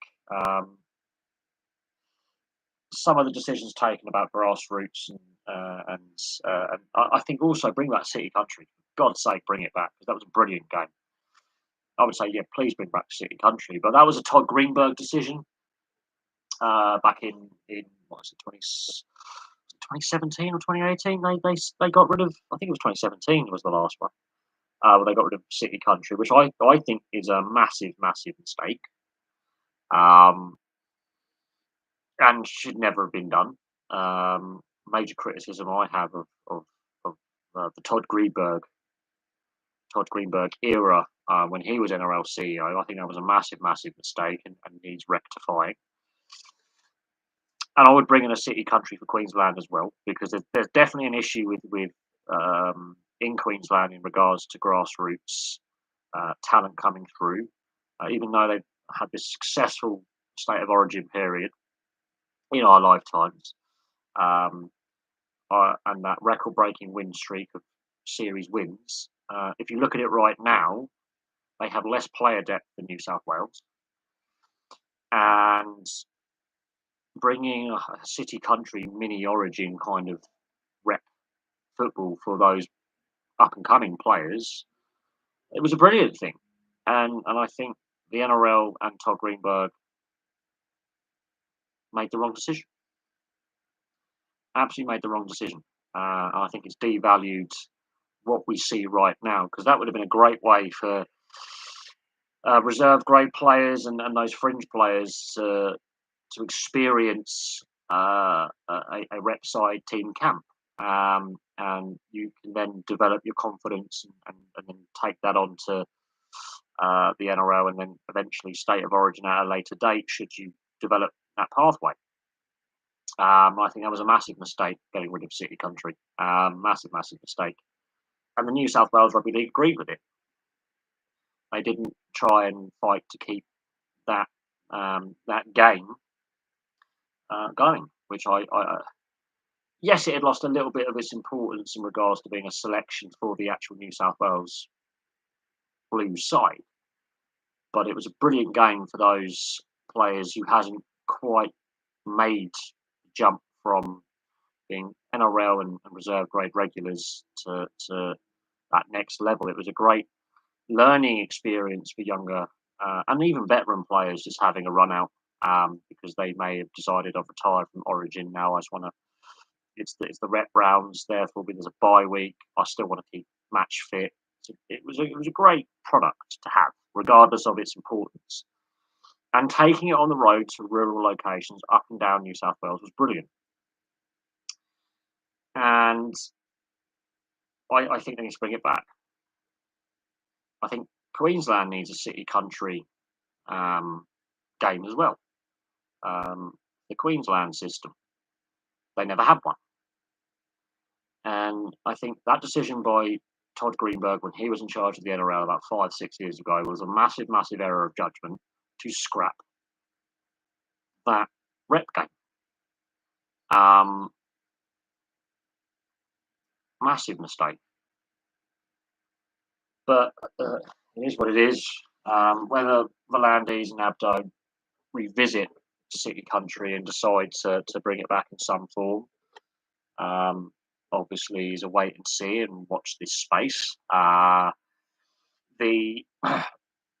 think it's damaged the brand of the sport and the league.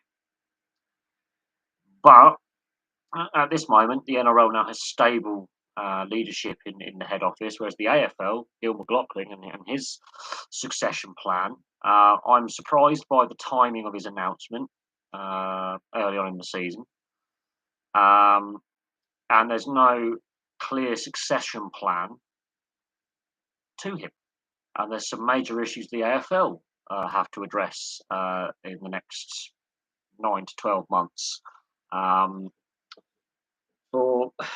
You've got the players' collective bargaining agreements, both the men's and women's games, TV deals to negotiate, and then did Tasmania get a team? And the Tasmania discussions and the plan for Tasmania.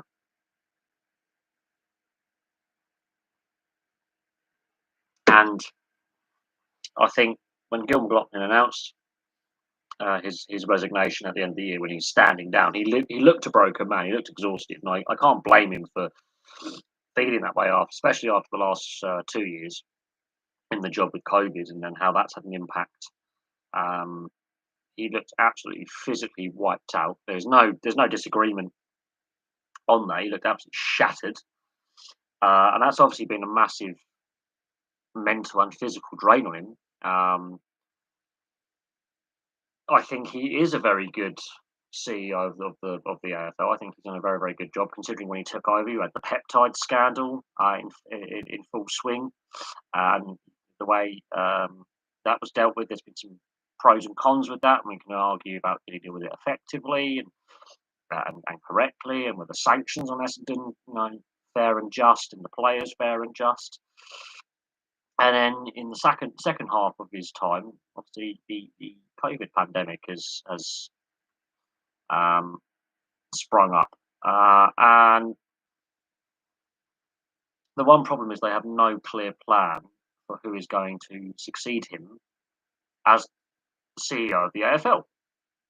And I don't know enough about the individuals who are, putting their hand up to say, I'm putting forward a pitch to take on the role. There's men and women, um, and there's no one clear favourite candidate. The only positive the AFL have is they've given themselves time to put someone new in place, but it does leave a lot of questions considering they have got TV negotiations and CBA agreements to put in place, and of course, whoever replaces him might have a different vision for the game, and they won't want to take the sport in a different direction. And so, therefore,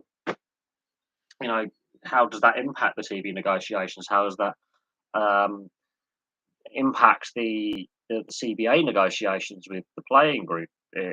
How does that impact the Tasmania situation about a 19th team or a relocation of a team?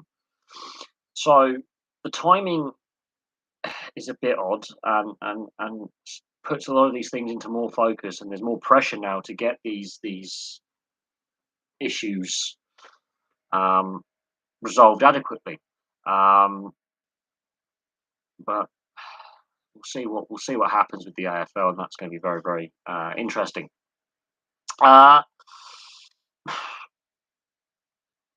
What else can we discuss? Oh yeah, Ralph Rangnick, obviously in his post-match press conference after the defeat to Arsenal, completely laid bare the mess that is Man United. And I do feel sorry for Eric Ten Hag because he is going into a very negative, toxic environment at Manchester United, very negative and toxic. And it's not going to be an easy fix with that club. Now,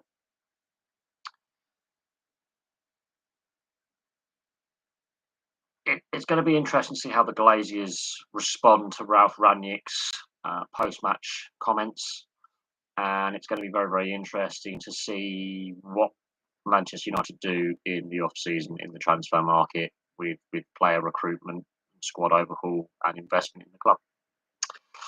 So that's an interesting ongoing situation is what's happening at Manchester United right now. And Eric Ten Hag is going to finish the season with Ajax.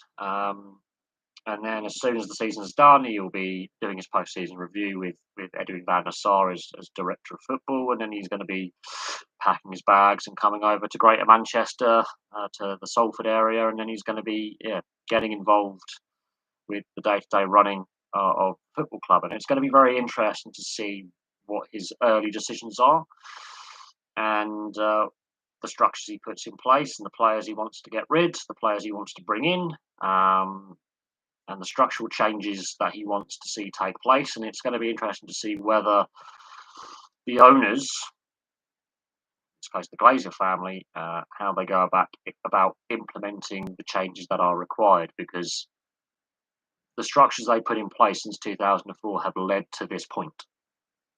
And it's very easy to put structures in place, whether good or bad. It's very hard to take them down and start again. So It's going to be. It's going. They have to give him the time. They have to. I think expectation for the fan base should be reduced a little bit. If the fans expect miracles, they're going to be sorely disappointed. And not every Dutch manager who's come over to the English football has had a successful run of things. So we'll see what happens with Manchester United and Erik ten Hag. It may be a complete nightmare. It may be a success story. But Manchester United need to give him time to implement what is necessary to fix the situation within that football club and turn the atmosphere at the club around, let alone the performances and the results, because the the atmosphere within that organisation is very negative, very toxic. There's a lack of direction. There's a lack of unity, and a lot of the problems actually lie with the ownership group and have done for years. Even when they were winning under Ferguson, the issues were manifesting, and they've led to this point. And a lot of people just didn't really uh, pay too much attention to the issues that were festering over the last 18 years. It's been the last few years that the problems and the issues have really manifested themselves and been ultimately exposed and put into the open. And a lot of it does lie with the ownership and the structures that the owners have put in place at the football club. And you can say the same thing about every major sports team that's had a very successful head coach and a very stable league position over a long period of time, that when that success stops, it actually exposes what's actually been going on for a long time of a negative nature that's been covered up and masked by the success. Right, Watford and Norwich are both losing. So that's crucial for the relegation battle between the bottom four. Let's have a look what the aftermath is. So Arsenal beat Manchester United 3-1. And at one point they were 2-0. So let's have a look whether the let's have a look what's going on here. Right.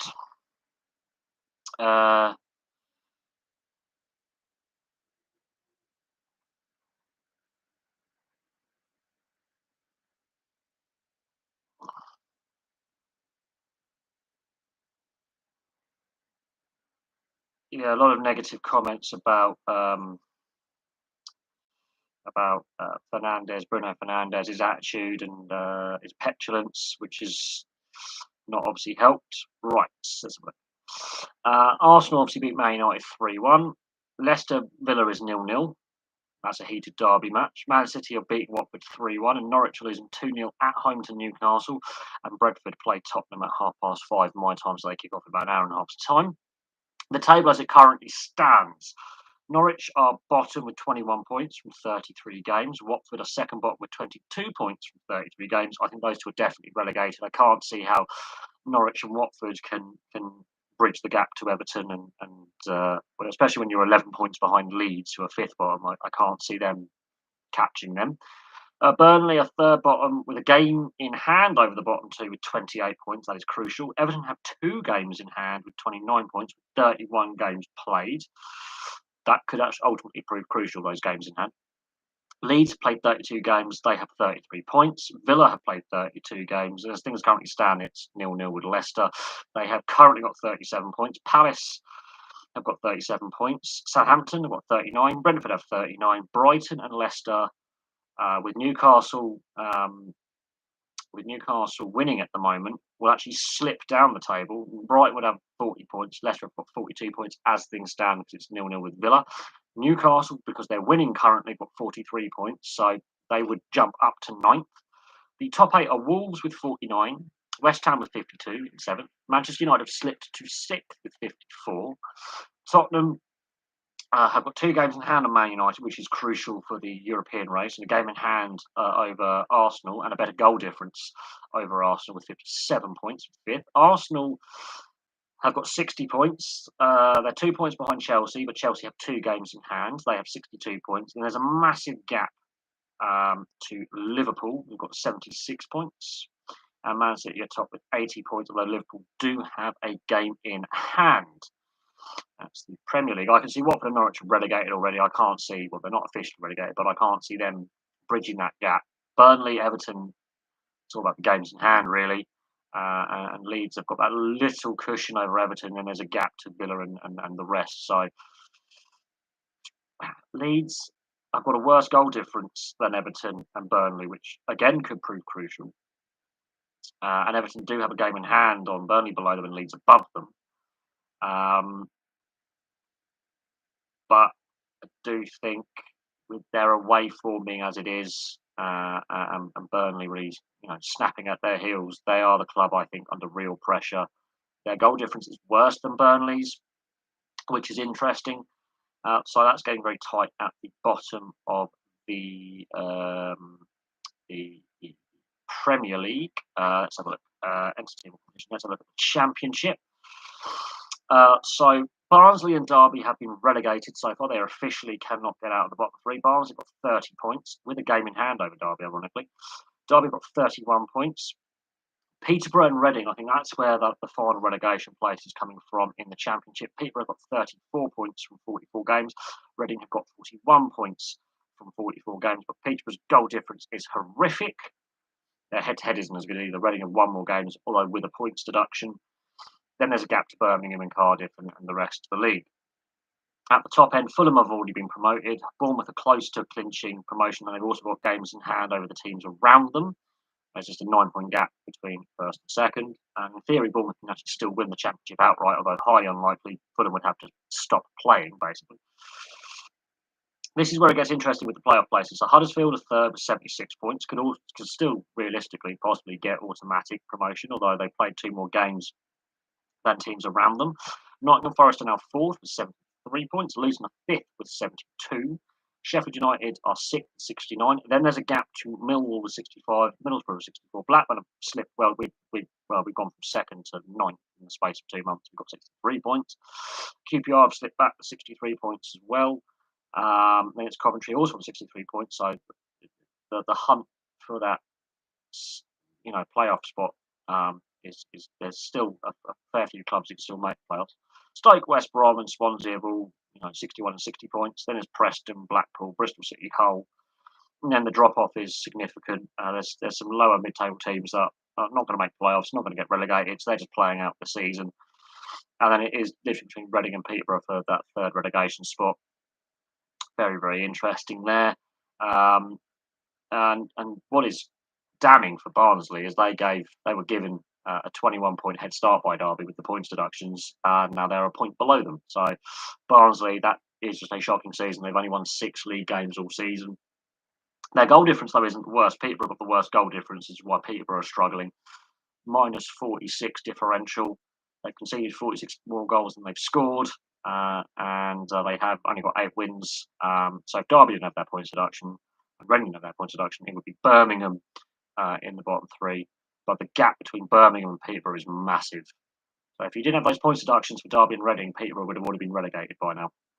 And even if Reading didn't, Reading would actually be in the bottom 3, even without their points deduction. And I do honestly believe that with the gap between Birmingham and Reading, Peterborough would have been relegated by now. I cannot see even Reading catching Birmingham, even the 7 points gap there. Take off the points deductions notwithstanding, that's just ridiculous. So there's that. Now, let's get back to the Matic got an assist today. That's good. Right, let's have a look.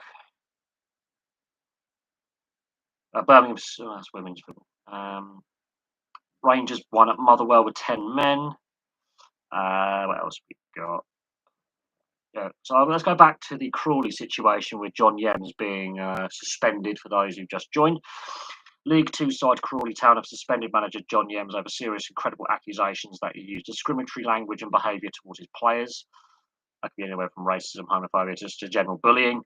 A statement on the club's website said it would be made aware of the allegations late on Friday. So whether how old these allegations are is another thing, because he's been at the club now for 2.5 years in his second stint as manager.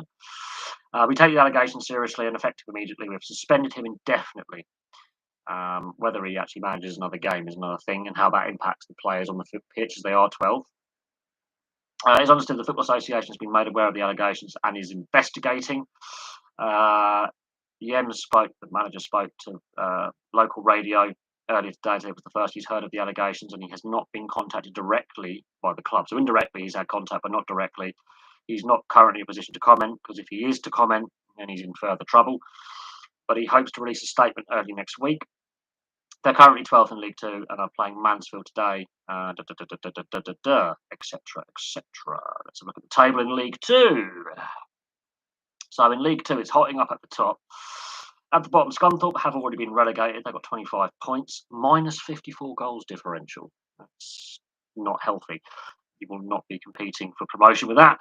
Oldham, former Premier League club, all those years ago, going back 28 years, they have got 37 points from 44 games.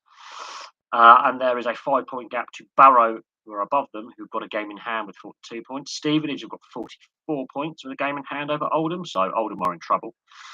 Carlisle are 20th with 50 points. Harrogate are 19th with 50 points, better goal differential. Rochdale are 18th, again 50 points, again better goal differential. Colchester and Walsall are equal on 51 points. Walsall got the better goal differential in 16th. Bradford, another former Premier League club, are 15th with 52 points. Then Hartlepool with 53 points and 14th. Leyton Orient with 55 points.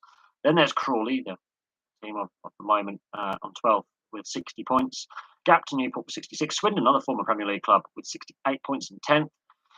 Now we're getting to the positive goal differentials now. Tranmere are 9th with 69. Salford are 8th with 69. So the battle for promotion from League Two is hotting up. Sutton United have slipped to 7th with 71 points from 43 games. So going games in hand over teams below them, chasing them down is crucial. Mansfield Town, today's opponents, to Crawley Town, 72 points. They got a game in hand over Bristol Rovers. That's the game they'll be playing today against Crawley. Bristol Rovers are 5th with 74 points. Then Northampton Town, 76 points, 4th. Port Vale, who've had some tough times off the field, got 76 points. Exeter are 2nd with 80, and they are a point behind Forest Green. They have both played 43 games. So the battle at the top is hotting up between the top two. And of course, Oldham could be relegated very, very soon. They are not in good shape. They've got 4 games left to save themselves and a 5-point gap to bridge. There's that one. So yeah, we'll see what happens with Crawley Town and their managerial situation. There's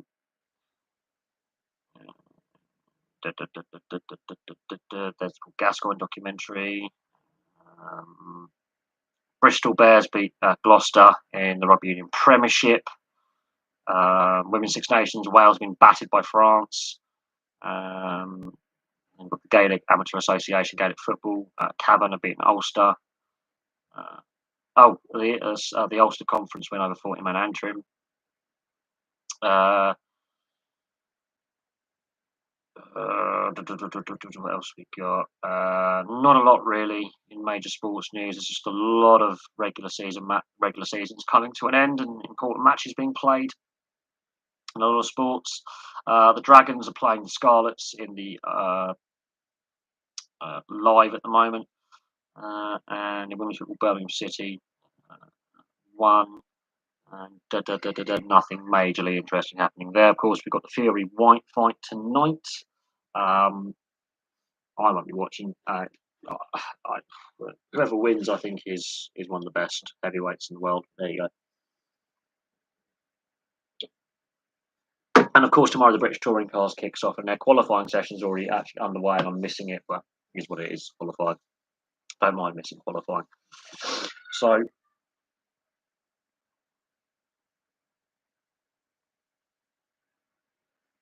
So yeah, there's a lot happening in pro sport domestically. Obviously, Guy Lafleur passed away of lung cancer yesterday, following on from Mike Bossy.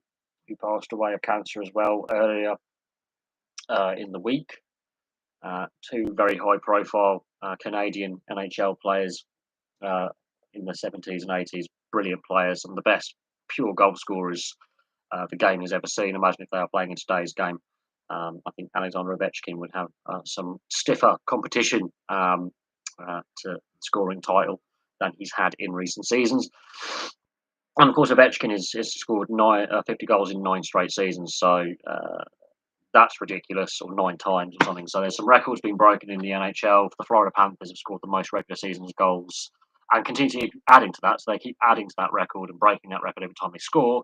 In the salary cap era, there's some records tumbling in the NHL this year.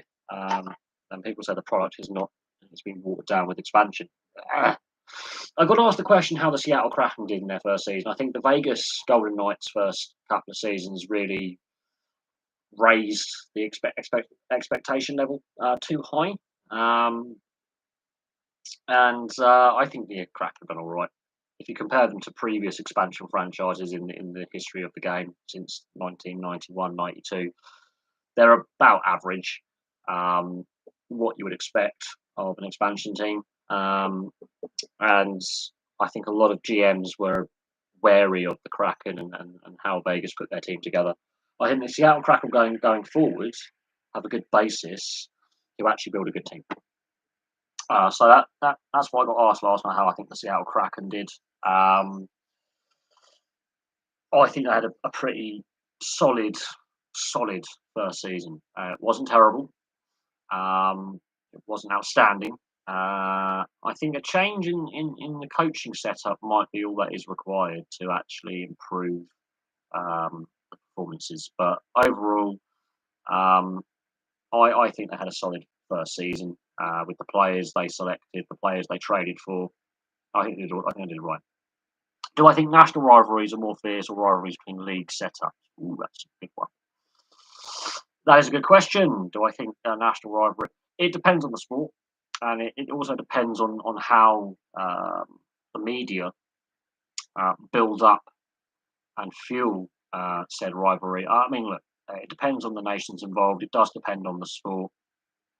And again, the league's involved and the teams involved, and how the rivalry has developed. Is there a history of a negative side of the rivalry with the bad blood, bad discipline on the field?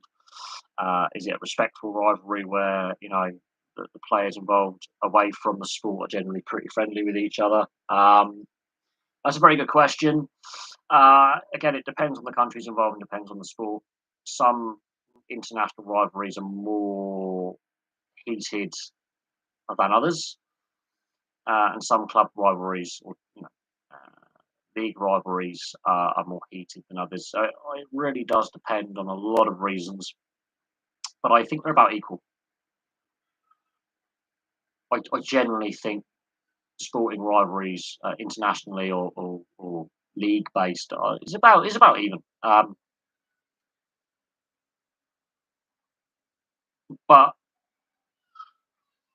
it does vary from country to country and league to league in regards to the league rivalries, because again in Europe and South America we have promotion and relegation. So some big historical rivalries, you may not play your biggest rival, ironically, for decades. You may have a lack of regular interaction with each other, whereas internationally it happens in some competitions, like the Six Nations, for example, in rugby union, every year. You see your rivals every year, and that breeds contempt. It can breed contempt. So honestly, it varies from sport to sport, league to league, and nation to nation in how the press build it up, and also how often you play each other. Quite frankly, I mean, league. If you're in the same league and there's no promotion and relegation, or you're both competitive teams that are in the same division for a long time, or the same level for a long time, familiarity breeds contempt. So, if you get very familiar with your rivals, it breeds contempt. Whereas if you don't see each other very often for whatever reason, and you don't have those regular head-to-head clashes, when you do meet, it can be different. Um, and there are some rivalries that are very good-natured, and there's other rivalries that get really visceral, nasty, quite toxic, and it manifests itself from the fans all the way through to the players. It doesn't even have to be a geographical rivalry. I mean, the weirdest rivalry in English football, which is not actually geographical, was Crystal Palace versus Brighton and Hove Albion. That is a really weird one.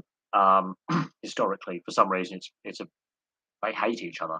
But Palace and Brighton, there's a fair gap, British geography terms at least, between the two clubs. They're not next door neighbours like Rangers and Celtic, or Bristol City and Bristol Rovers, or Tottenham and Arsenal in North London. There's a fair geographical gap between Palace and Brighton. You think Palace's biggest rivals will probably be like someone like Millwall or Charlton, the geographics, but it isn't. It's Palace and Brighton. That's the heated match between, and that's twice a season in the league, and then you've also got the FA Cup and League Cup, where there's a possibility they could meet, but it's not guaranteed. That's the heated rivalry you have. That's a weird one, um, but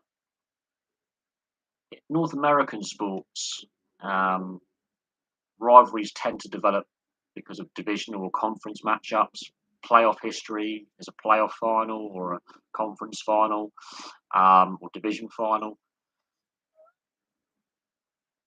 But again, it depends on how the rivalry manifests itself. If it's down to trading championships and being two dominant sides in an era, that can manifest itself. It could result, literally, there may not have been a rivalry historically, and there might have been that contentious incident in a game where a player gets hurt. So the Colorado Avalanche versus the Detroit Red Wings in the 90s with the Lemieux hit. Suddenly, that became a massive playoff rivalry for about 4 or 5 years, and a massive league rivalry as well. Now they're in different conferences. They meet less regularly in the regular season, and the teams are at different ends of the NHL, with Detroit not being in the playoffs and Colorado being one of the Stanley Cup favourites right now.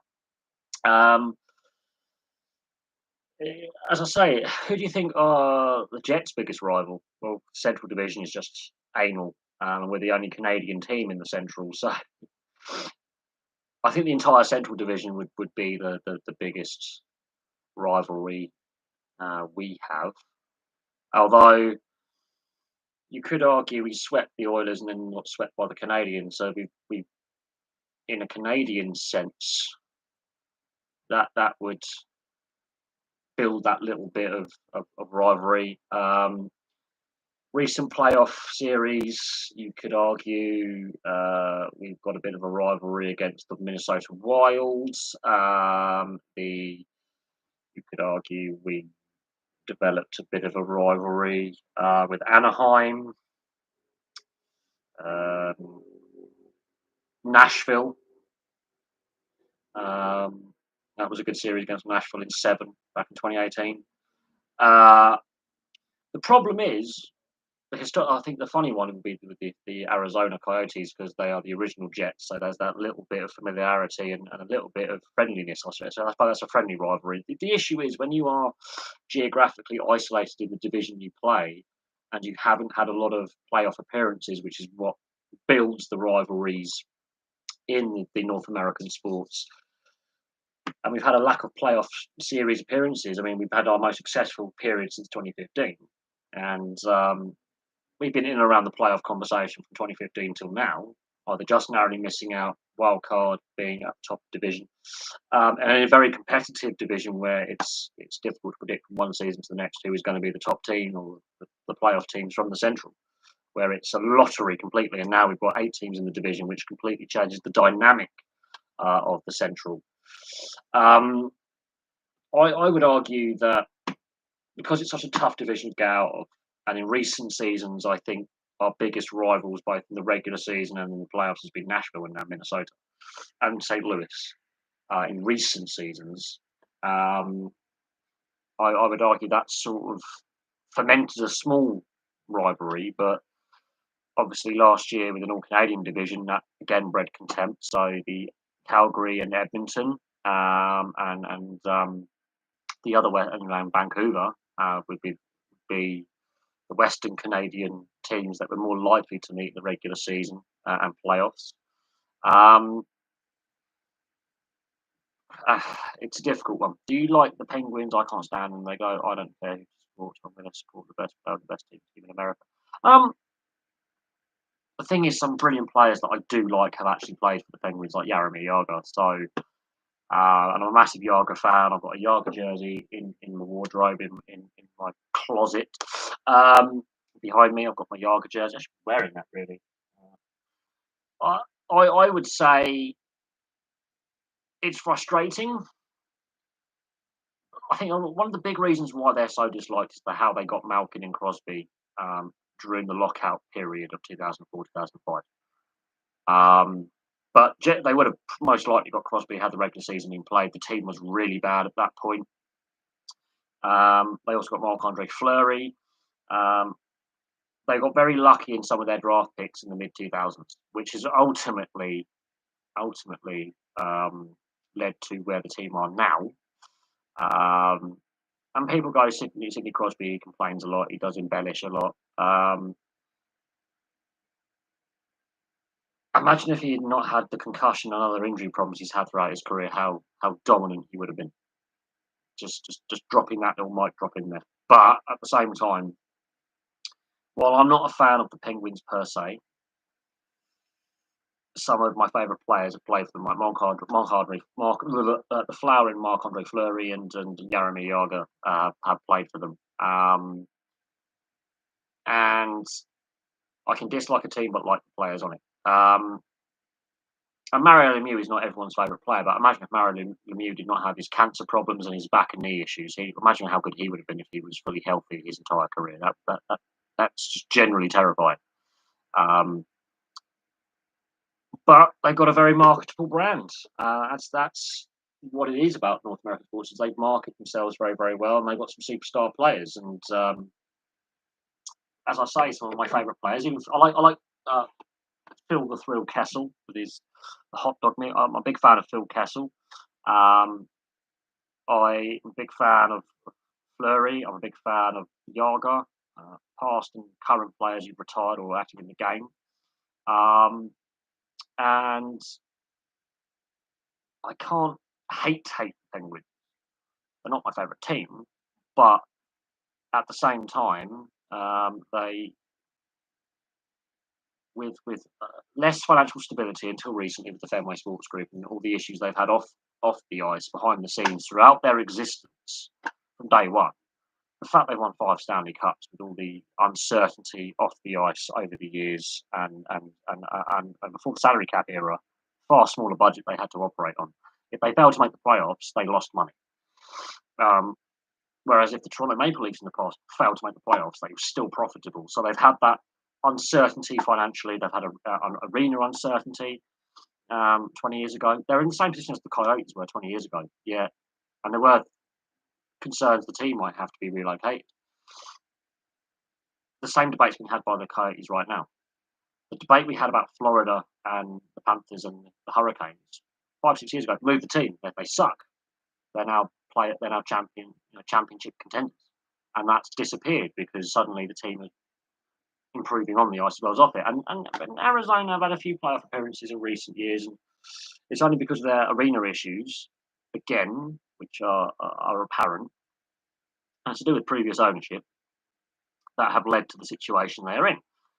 And this is where I think teams like the Islanders have gone through this, and the league has. I think that's the difference between North American and European sports is how leagues are governed and it's franchise over club system. There's less of a link to the community than that over here, where a local businessman or local people have formed a club together, formed that club and built it from the grassroots up. Whereas it's wealthy businessman goes, I want to put a sports team of whatever sport. I'm a fan of ice hockey or basketball. Whatever. I want a team in this location. I've got billions of dollars, or millions or billions, or however much money you need for an expansion franchise. Let's just have a team as a tax write-off. Whether it makes money or not is another thing. It's a difference in sports culture. Has a lot to do with team ownership, how leagues are run, uh, direction sports are taking. A big part to play in that. And no, I understand why a lot of American fans, especially, aren't massive fans of the Penguins, and they feel that because they've got Crosby and Malkin, they've had Fleury, and they've got Letang, they've had some of the big name players over the years, that it does get a bit much. But I know a lot of people that couldn't stand the Oilers back in the 80s or the Islanders, and it's generally, yeah, there's a lot of people who dislike. But I like how they structured their team, and with a lot of their off ice issues in the past, how for so long they've been such a very competitive organisation. Now, obviously, with the Fenway Sports Group now having a majority stake, that solves their financial issue. And so that solves a lot of their off ice issues going forward. The salary cap also has saved Pittsburgh from being relocated or going out of business. So there's been a few fortunate things that have happened in the last 20 years that have aided the Pittsburgh Penguins to where they are now. They've drafted very well. They've managed to keep hold of their leadership core. But there's been times where, Crosby or uh, Malkin, Fleury's obviously gone, but Malkin, for example, the time they could have gone, you know what, I can get a bit more money in another location because this team has got a salary cap space. When they've had, when it comes to trade deadlines and contract negotiations about extensions, they have had opportunities, even though they've won and they've been in the playoffs quite consistently now, apart from I think one season with Crosby or 2 seasons where they haven't, where they've been a playoff team. So they've been very playoff consistent since Malkin and Crosby have been in the league. But there have been times where they've gone out in the first round and they're due for a contract extension, or they are thinking, okay, is the Crosby Malkin era coming to an end? Or do we need to change the team a little bit? And I do have concerns about their longevity once Crosby and Malkin do decide to retire or move on. If they go, right, for the last couple of seasons, I'll play in Toronto or I'll play in Montreal or I'll go back to the KHL in Malkin's case. And when they do decide to move on or retire, then I do believe Pittsburgh may struggle for a few seasons unless they trade well. So I think that's part of the problem is they haven't built for the future. And when Crosby and Malkin do decide to move on, yes, they could have some problems where they're less competitive. So there is that to bear in mind. And of course, the fitness of Crosby and Malkin is another one. If they have more long-term injuries, how that impacts the team. And how much of a void that will leave within the structure of the team. And then suddenly Pittsburgh will probably be struggling for a period again. But yeah, so in my lifetime, they've won 5 Stanley Cups. They've been a pretty successful team in my lifetime. But in that period, they've had massive financial stability and ownership issues and arena issues at various points. And the future of the franchise and the franchise itself, survival was in doubt. And now it's not. But they haven't had a first overall draft pick since Crosby, and they haven't been outside the playoffs since 2007. So they've been regularly in the playoffs now for years, 15 years. That current playoff streak is one of the longest playoff streaks in the NHL that's currently active. Whether they can go as long as Detroit did with consecutive playoff appearances is another thing. That's a record-breaking streak in itself of, I think, 25 seasons consecutively. So basically my entire lifetime. At the time their playoff streak ended. I'm now 32. So it'd be interesting to see the future of the Penguins franchise when Crosby and Malkin either retire or move on, and what the depth in the organisation in the AHL and ECHL affiliates, and with the draft picks they've picked up and with the players they've traded for, how their development of players and the succession plan of players coming into the setup happens, and how that recruitment and development of players. It'll be interesting to see with those draft picks they've had in later on in the first and second rounds, because of the fact the team has been so successful for so long. They could end up like Detroit, where they do miss the playoffs for a few seasons, and it takes a while, especially in the Eastern Conference, which is a bit more one-sided than the Western Conference. Why aren't minor league hockey and baseball more well followed? I mean, look, I follow the Manitoba Moose on social media, so they do have reach across the Atlantic. It's the TV deal. It's the TV deals they have.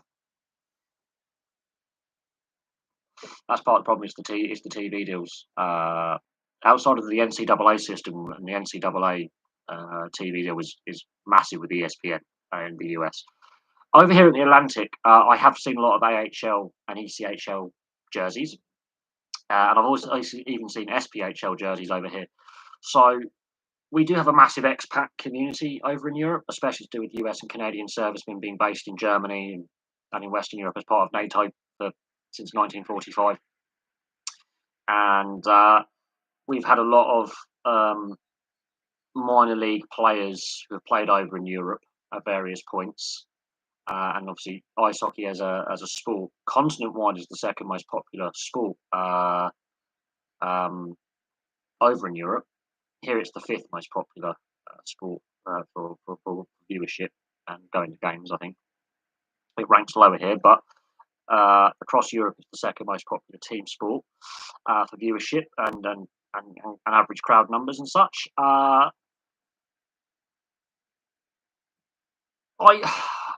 I can't tell you why in the North American markets the minor leagues don't get more attention, but I think it's partly to do with the media agreements, the size of arenas, and the fact that the emphasis with the TV deals and how you market your league is all about the big four, and to a certain extent the MLS growing as well. It's all about how rival leagues have merged with baseball and the NBA. Rival leagues have merged together. The Super Bowl era with the NFL, and how the TV networks really do have a big part to play. A massive part to play. And because you have a franchise-based system over a club system, you don't have that promotion relegation where a big team will drop down a division, which is a shock. So we've got teams like Leeds United over here who are big clubs. They've won top flight multiple times. They've had success. And then for 16 years, Leeds United were in the lower divisions, but they've got one of the biggest fan bases domestically in this country. They always travel very well with the away support. And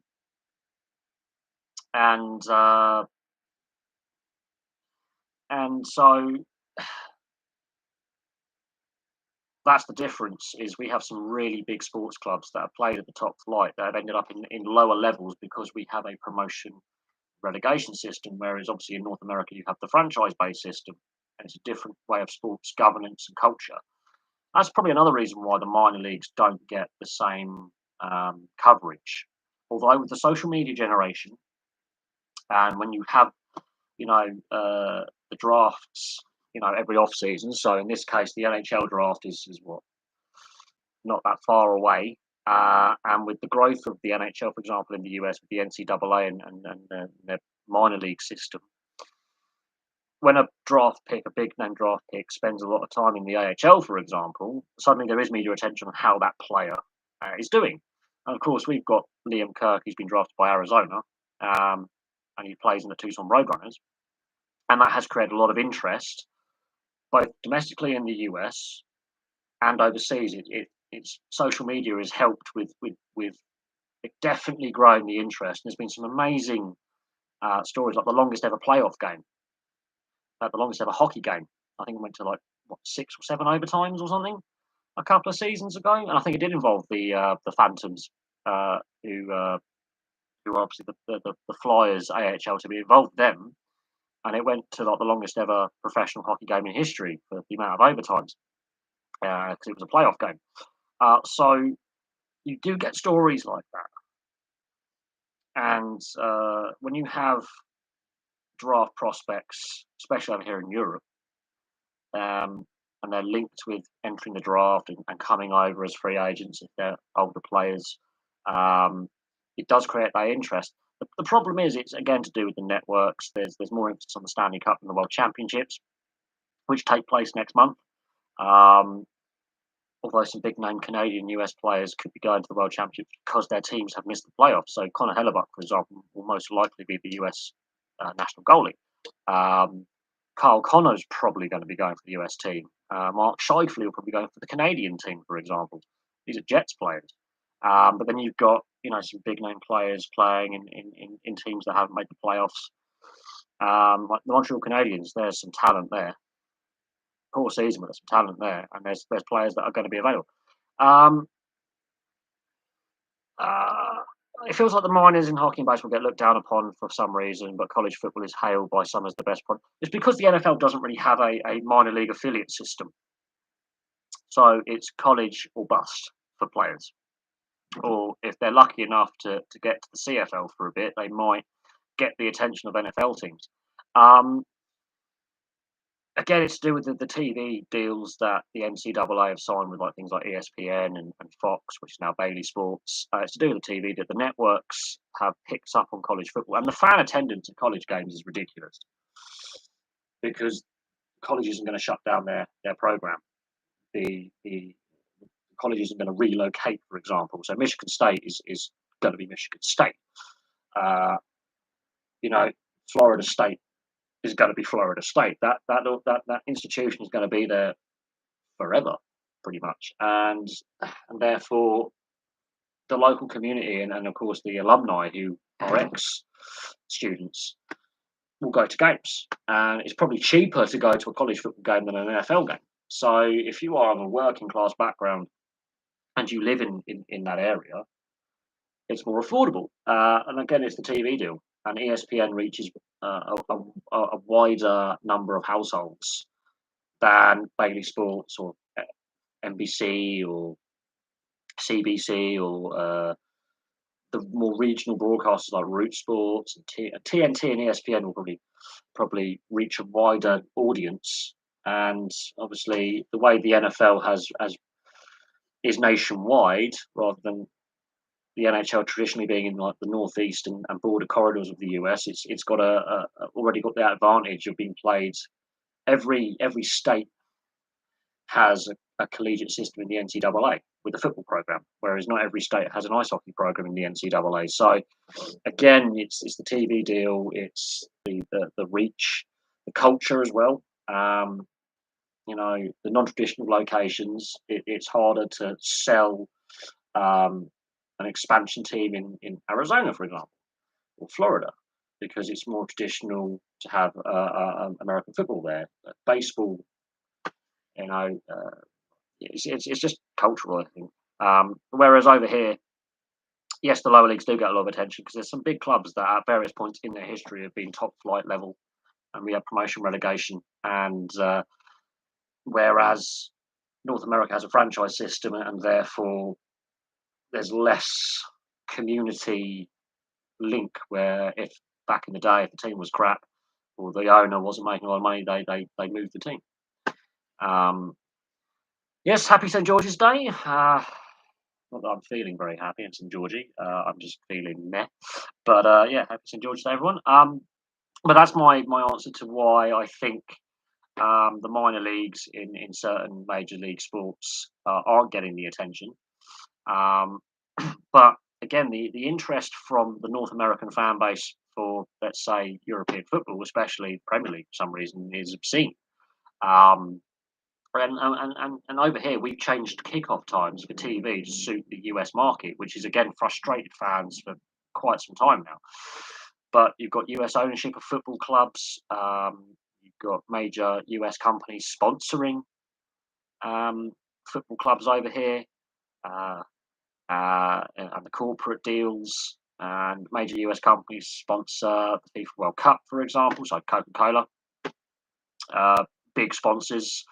Champions League with Ford, although Ford Europe is a subsidiary, and there's a lot of manufacturing plants in Europe traditionally, so there is already that commercial link with the European economy, in the UK, Germany, and Belgium with Ford. Um, Obviously, Sony's got a lot of American investment in it, and PlayStation's obviously been sponsoring the Champions League and UEFA for 30 years. Um, well, Sony as a company has, but obviously PlayStation came out in 96, 97 when, again, the structures of the Champions League changed a little bit in 97. Um, and the competition was expanded slightly.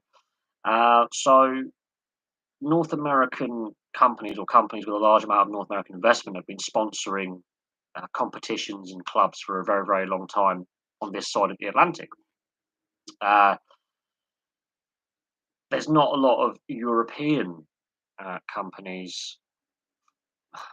I think Mercedes obviously sponsor the Atlanta Falcons with the Atlanta Dome, or wherever it is in Atlanta. Mercedes Center, or wherever it is. But for the most part, big European companies, there's not as many. Red Bull obviously have a big imprint globally on sport. But for the most part, European companies don't have the same sponsorship reach in the US and Canada. But US and to a certain extent, Canadian companies are having a big reach over here with sponsorship of teams. So it's an interesting one. I mean, Tim Hortons are now coming over here in bigger numbers and getting sponsorship deals. Mad that. GM, General Motors. I mean, General Motors, some of their subsidiary companies are based in Europe and used to be. So Vauxhall and Opel, for example, used to be owned by GM, and now they're not. They're now owned by a European car group, which involves multiple car companies. I think it's PSA, which involves like Peugeot and Citroen and Vauxhall and Opel and other car companies. Fiat's now got involved with a partnership with them.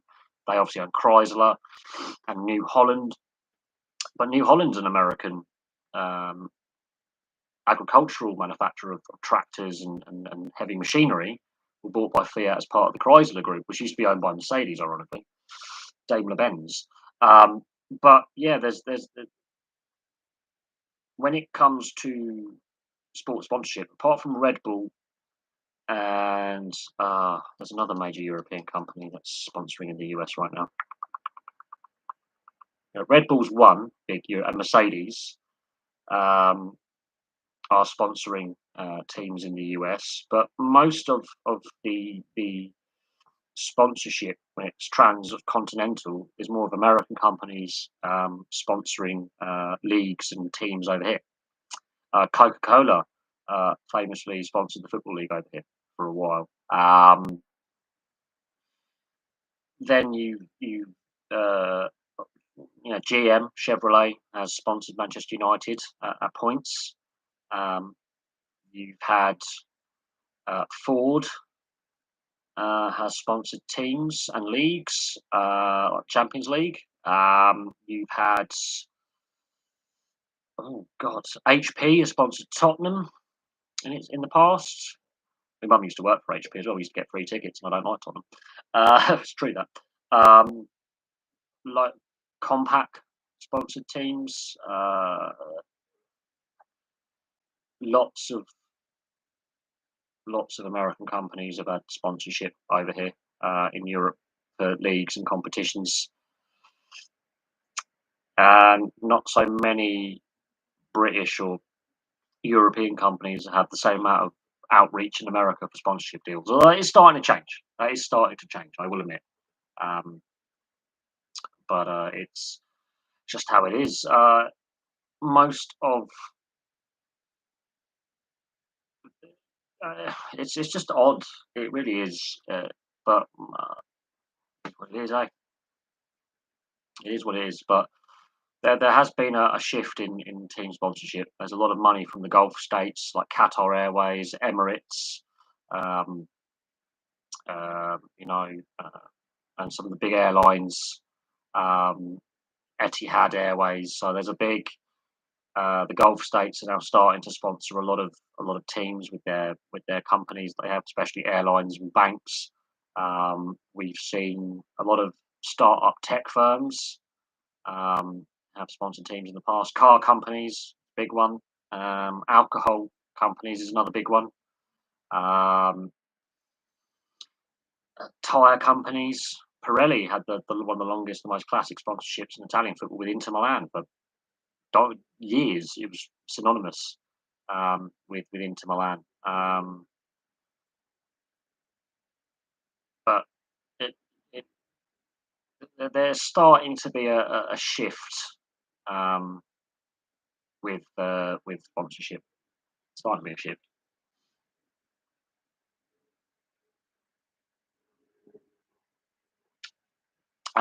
There's a lot of gambling companies now that sponsor teams and leagues, and there's been a big debate about sports gambling sponsorship in professional sport. And with the US now fully liberalising sports gambling and making it legal, it now depends on each individual state to enact state law, and in each individual county within state to enact said state law. It does become a little bit more. The debate is, should we move towards gambling companies being banned from sponsoring certain sports? So in the UK at the moment, there's a big debate about football, the Premier League and the Football League, and their reliance on sports, on gambling firms for sponsorship.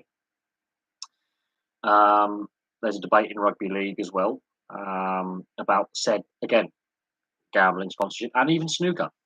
A big debate about should gambling companies be allowed to sponsor teams and competitions and individual players. And the problem is tobacco sponsorship is now banned, has been for a while. Motorsport obviously was the last sport that was allowed to keep tobacco sponsorship. In France, alcohol sponsorship is banned. So when you've got when you've got the Champions League or Europa League, and domestic team has an alcohol sponsor, they have to play in a special strip without said sponsor on the jersey to meet French law. So that is a big debating point. The gambling companies bringing a lot of revenue to the sport, but at the same time, you've got the social aspect of problem gambling and gambling addiction, and kids being exposed to it at a younger age with the rise of social media. But partly in response to the financial crisis of 2007, 2008, there was a lot of clubs that were worried about companies that were sponsoring them having financial difficulties, and some of the companies at the time that weren't were sports gambling companies. Now, and they filled the gap. So there was a sponsorship gap there, and teams were really desperate for sponsors. And fair play to the gambling firms.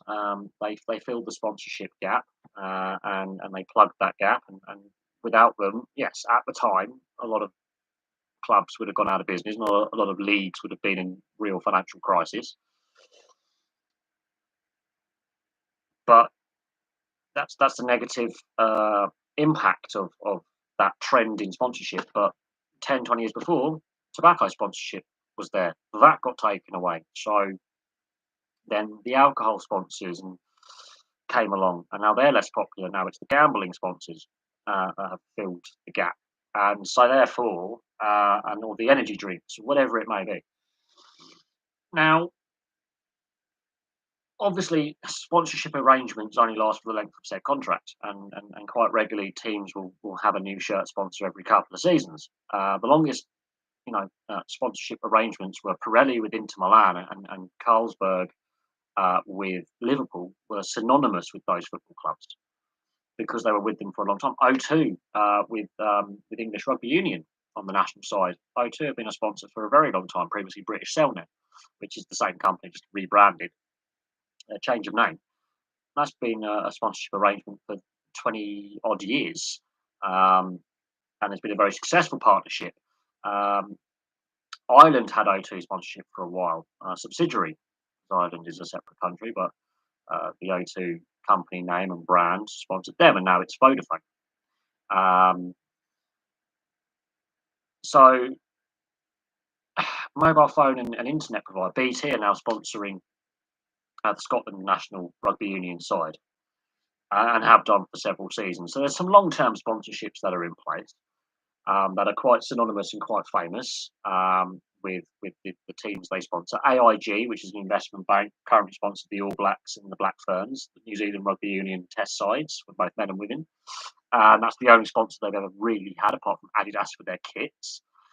So there's some iconic sponsorships in sport that are iconic, like McEwen's Lager with Blackburn Rovers in the early 90s. That was our longest sponsorship arrangement we had from, I think, 1992 to about 97. So a good 5-6 years sponsorship we had with McEwen's Lager.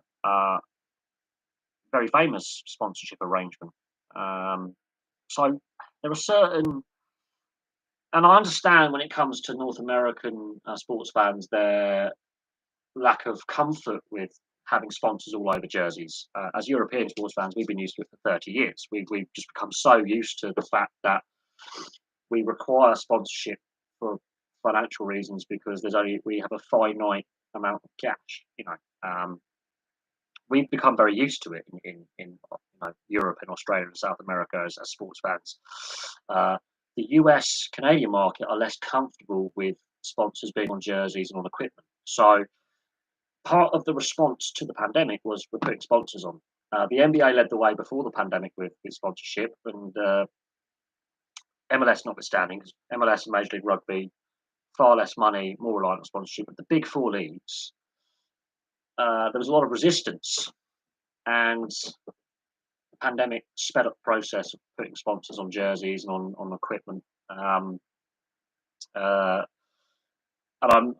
fans feel a little bit initially uncomfortable with it.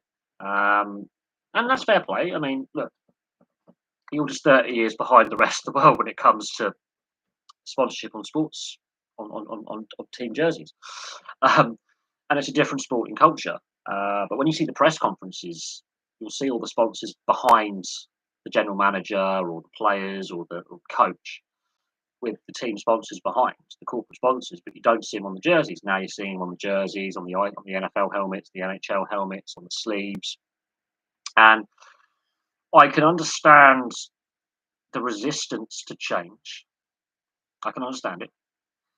I do follow a lot of YouTubers who do cover the North American sports because they're North American, like the hockey guy, for example, post to post, and I understand the resistance and the dislike of, they go, the jersey looks ugly because there's too much sponsorship.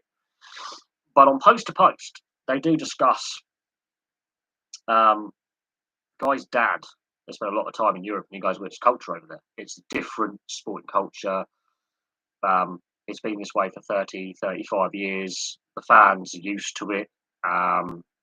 It's just part of the culture over there. And it is true. Our sporting culture is different.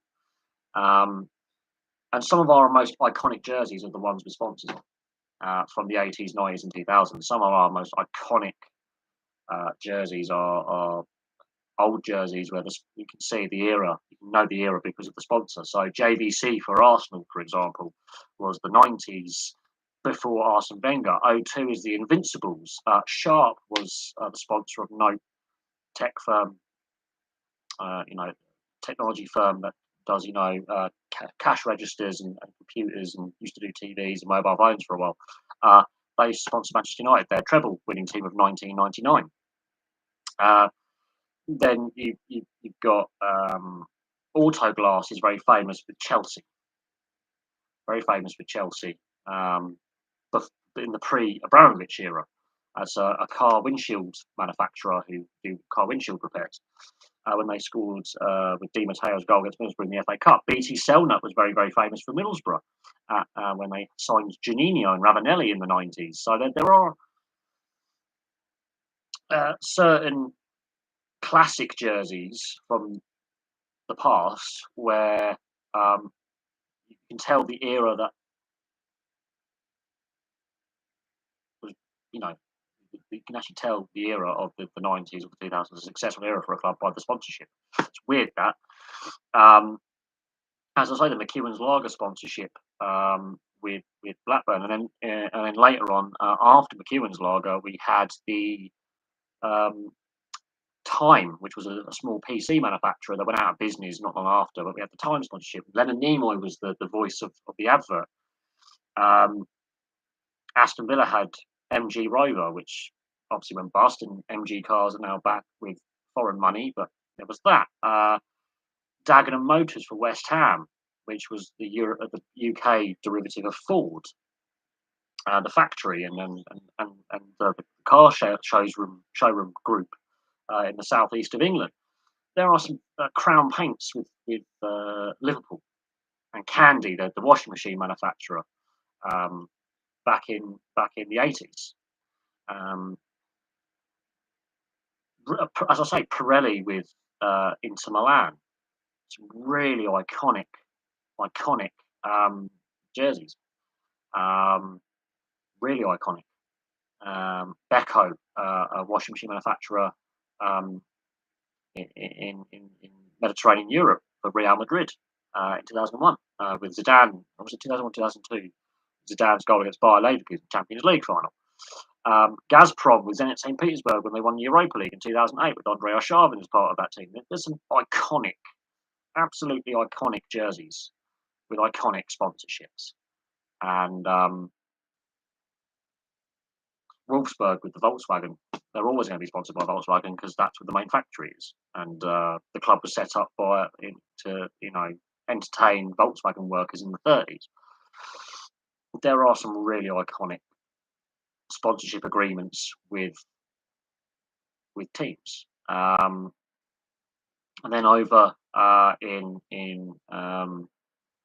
the NRL, for example, and the AFL in Australia, there's some really iconic Canberra Milk for the Canberra Raiders, the local dairy manufacturer. But oak milkshakes and milk and dairy for the Penrith Panthers as their title sponsor, which has been the case for years. And then you've got the Sydney Roosters, which have currently got Steggles. Before that was Sydney Ford, a derivative, the Australian derivative of Ford, which was based at the head office was in Sydney.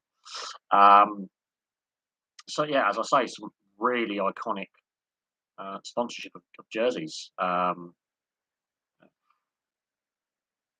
Just go back from what's on the agenda. I was just discussing all sorts of stuff, really. I was just talking about sport jersey sponsorship and how the North Americans are a bit resistant to having sponsorship on jerseys, where we in Europe have been used to it for 30, 40 years. I think the first sponsor to appear on a football jersey was in 1978. So for the best part of 30, 40 years, we've had jersey sponsorship on our jerseys and sports kits, whereas in North America it's a new thing and there's a bit of resistance to it. Fans aren't overly happy with.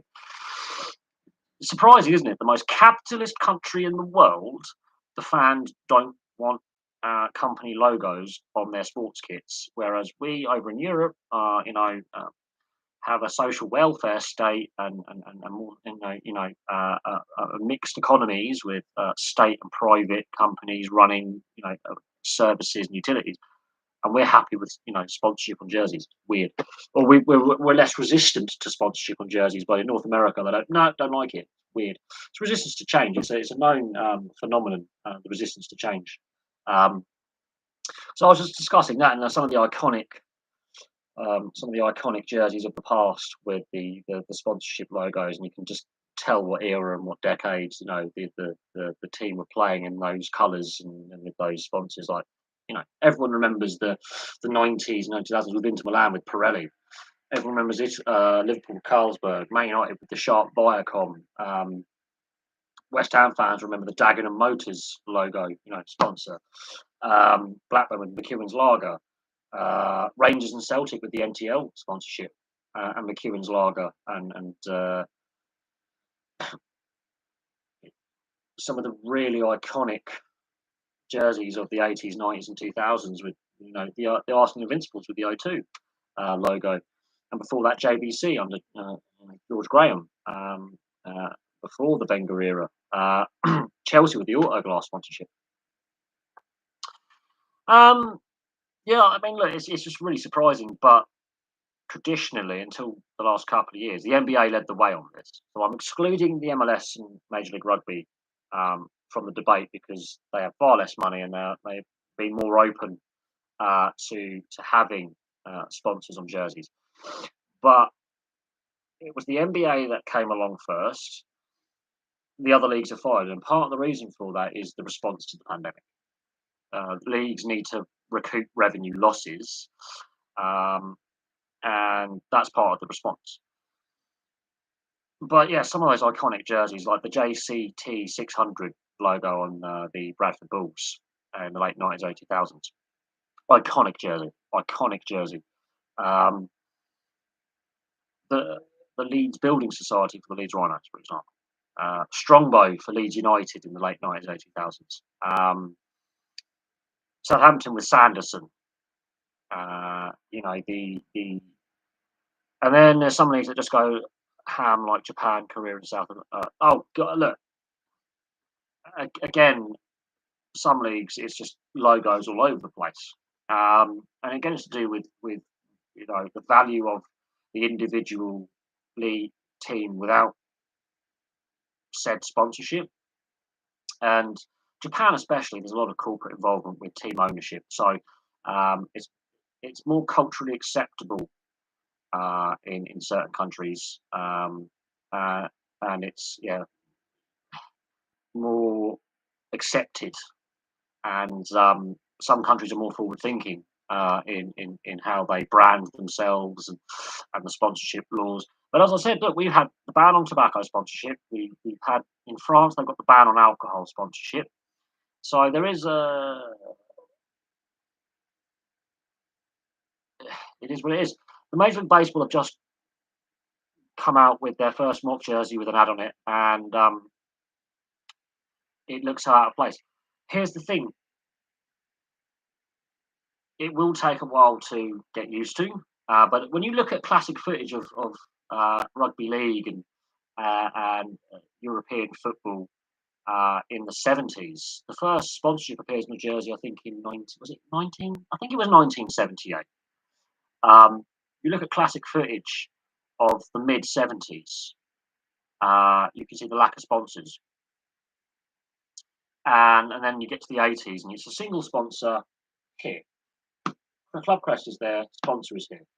The 90s comes along, and then especially rugby league as the 90s goes into the 2000s, both in Super League here in Europe and the NRL in Australia, you see the sponsors appearing all over the place. And then in the lower leagues in European football, it starts to appear in the 2000s and 2010s, and then even the Premier League now covered in sponsors. I think there is a limit on the amount of sponsors. I mean, the sponsors have to pay a certain fee per space. So the smaller the logo, the less they paid for that bit of real estate on the jersey. The bigger the logo, that's the primary, secondary, and tertiary sponsors. Yes, those are proper words. I'm going to have a look up at the mock jerseys that they've come up with. Is it just a generic logo, team logo, and insert? I mean, how big is the logo? Where is it positioned? Is it on the sleeve? Is it on the hat? Is it like this? Because at the moment, this is a Major League Baseball alternate third. I think it's a new era. It might be a minor league. There's the logo on the front. There's the Major League Baseball logo on the back, and there's the new era on the side. So you've got the manufacturer of the merchandise there. You've got team logo there, and then you've got the league logo there. So there's not really a lot of things out of place. I'll dig out. I'll have to dig out. I can do a compare and contrast. I've done it in the past with my European ice hockey and my North American ice hockey jerseys, and the difference with sponsorship and without. Um,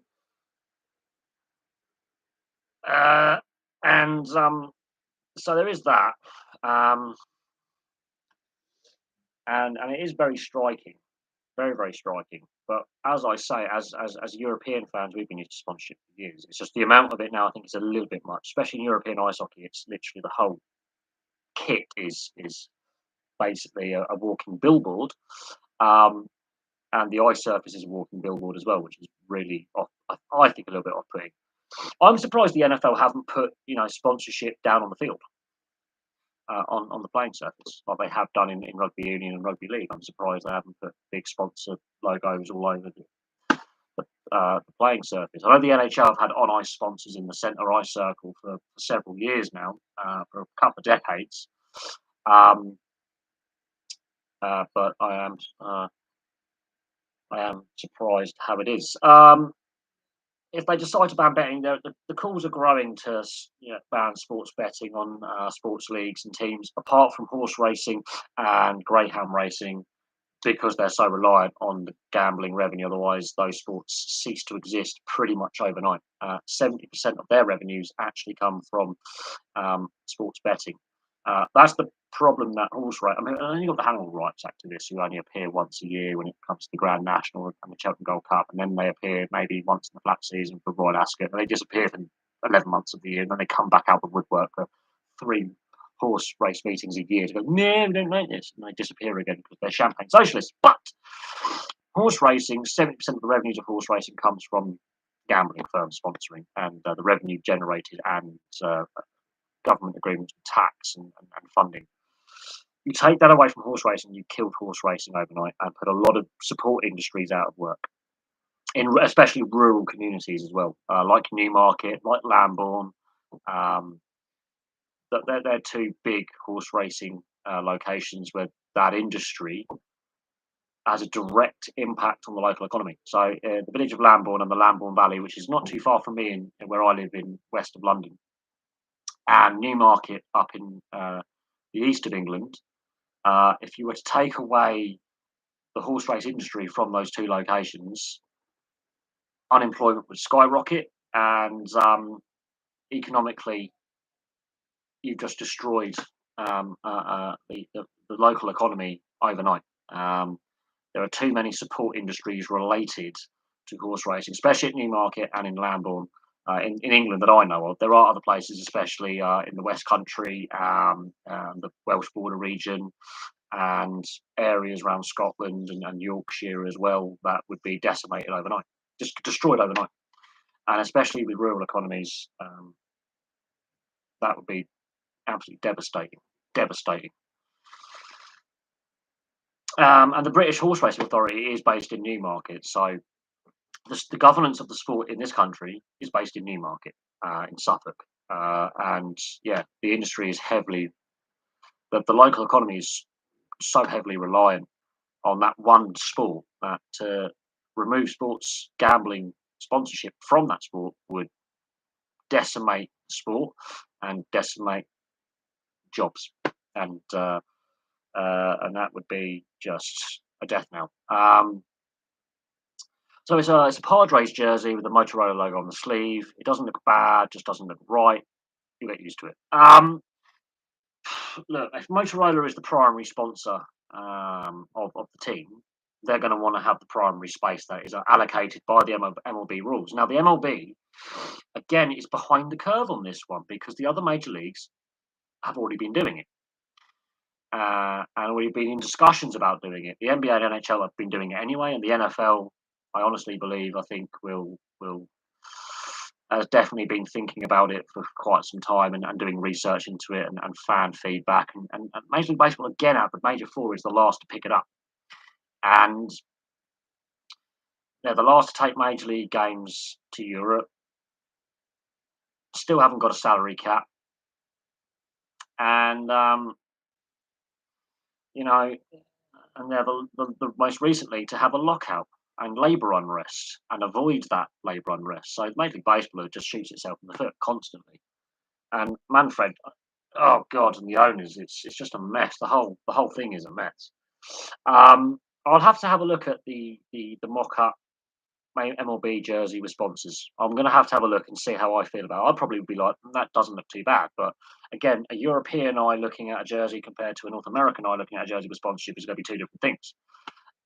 The interesting thing is, from a US fan point, how do you feel about our jerseys with sponsors? How do you feel about our leagues and our sports with the sponsorship that is on them? And how comfortable do you feel, with how our jerseys look compared to how your jerseys look? Because we're used to it, and I'm assuming the North American sports fans are used to seeing the overseas leagues. They get beamed into their households with the Premier League and the European Rugby and Champions League, and NRL and AFL with the sponsors on jerseys, have been for quite some time. Sponsorship on the fields, saying, "Here's our sponsors." Actually on the playing surface for a long time. How do you feel about that? There you go. That's a question to you. How do you feel about that as a North American sports fan looking at European, South American, and Australian sport? Uh, how do you feel about sponsors on jerseys, etc.? Yeah, look, North Americans, most of the stadiums and arenas have naming rights. Um, and the naming rights change, and then they have to change. It is odd. The most capitalist society in the world does not like having sponsorship on sports jerseys, but they're happy with billboards constantly along highways and adverts every 5 minutes during TV broadcast or every 10 minutes. But they cannot cope with a company logo. Doesn't matter if it's about that big or it's that big on a sports jersey. Can't cope with it, but they can cope with advertising every 5-10 minutes. It's weird. And they say that we're socialists over here because we have a national health service and state-funded police and state education systems and state funding for universities, and we'll go, we're commies apparently. It's just I honestly believe that we as Europeans, obviously got South American and Australian and Kiwi viewers and South African viewers, we've got so used to sports sponsorship being on jerseys for so long that it sort of doesn't bother us so much. And that's why I think North American sports culture is different. Why their outlook on it, how their sports are run are different. And it's just two different cultures, and and while I would like to see less sponsors on jerseys cluttering, the aesthetics of the jersey, we've got used to it. I think there's too many sponsors on jerseys at the moment. I think we've gone a bit too far, but I understand why economically, because of the financial crisis we had 2007 2008 and the response to COVID. I can completely understand teams trying to prop up their revenue streams to keep financially making money, and being able to afford players and transfers and contracts. But I do understand that there is a point where you're thinking there's too much. There is too much. But league rules are in place that allow it, and as part of response to the pandemic, teams are trying to maximise and recoup as much revenue as they possibly can. But yeah, it is weird with the Major League Baseball that again they're the last major league sport to look at the prospect of having sponsors on their kits, on their playing jerseys. And it is weird. Yeah, every stadium is got a title sponsor. Even Fenway Park and Dodger and Wrigley Field have got title sponsors on the side of the stadium. And America is a walking billboard, but they just can't. They lose their minds with sports jerseys. They just lose their minds. But yeah, we're used to it. I think it is. It will take time, and then in about 5-10 years, it'll be like, they won't. It'll be like, oh yeah, we're used to it now, and then it will be different. But we'll see. We'll see how fans feel in 5-10 years time. It'll be interesting to survey fans in 5-10 years time in regards to jersey sponsorship and corporate sponsorship on playing surfaces, and how fans feel about that. And the more overseas sports content the US market receives, with the overseas broadcasting rights. I think they're going to get more used to it simply because the rest of the world has had jersey sponsorship for forever, really. Um, very few sports teams now go without a primary jersey sponsor somewhere on their kit. In the rest of the world, very very few go without. I think Barcelona were one of the last to do so. So yeah, that's the interesting one. But that was an interesting question, and it's an interesting topic, and especially with gambling sponsorship. Apart from horse racing, yeah, there are calls to ban it, and if they were to ban it for horse racing, they've just killed horse racing. They've just killed a sporting industry that employs thousands of people in the UK, Ireland, and France. If they were to ban it, and it would just be devastating, and that would not go down well in rural economies that are currently voting for the government of the day, which is the Conservative Party. That would have a devastating impact on regional economies and local economies and local people. And yeah, as I say, would be utterly devastating. But we have to see what happens. Obviously, nothing is set in stone yet, but there are growing discussions over introducing a gambling ban. Yes. But yeah, I think the sports that would be exempt from any such ban would be horse racing and dog racing, which is just so reliant on it to survive. Without it, those sports are gone. And then you have the knock-on impact of not only in rural communities, but also the racetracks that employ a lot of people. They suddenly go out of business, and that will have knock-on effects for places like Ascot, Aintree, and Epsom, Sandown, Catterick, Kelso, Cheltenham. That would devastate those economies as well, because when they have race meets on, that brings in a hell of a lot of money and are vital for local economies. And I used to work in Ascot, and it would be massively devastating for the local economy on race days without those race meetings. Massively devastating. The amount of money that gets pumped into the local economy for that 1 week in July and that long weekend in August. York, the money that gets pumped in on those race weekends, like the York Festival, Royal Ascot, the Cheltenham Festival, the Aintree meetings plural, Kempton Park. The amount of money that just gets pumped in for those big race meetings, those grade ones and grade twos. You take that out of the local economy, massive knock-on impact. Massive. So when, like, in the North America, a franchise gets moved, it does have a knock-on impact for the bars, restaurants, hotels that surround that arena. Massive economic impact in the short to medium term that sometimes doesn't get fixed. Because you've got fans who will be travelling from out of state, out of city. They're going to want to spend money. Look at the economic boost that Vegas has had with the Golden Knights and the Raiders. Massive economic boost. And with that economic boost, they've got an F1 race next year. Again, a further economic boost because you've got visitors to the location. They're going to be using those support industries, those service industries, restaurants, hotels, bars, motels, B&Bs, that have a short term boost to the local economy. There's a thing called sports tourism, where overseas fans come to watch a sporting event, and things like the Champions League final and the Europa League final. You bid for those like 3 years in advance, and then there's that one-off match that pumps so much money into the local economy for a night, well, that weekend or a few days before and after. It's ridiculous. Sports tourism is a thing. With the pandemic and the lack of crowds or reduced capacities, there has been a notable impact on footfall in those towns and cities that have major sports teams in the last 2.5 years. 2 years. it's been noted economically that there has been a knock-on impact when fans haven't been allowed in attendance, or events have been moved from locations, or there's been reduced capacities.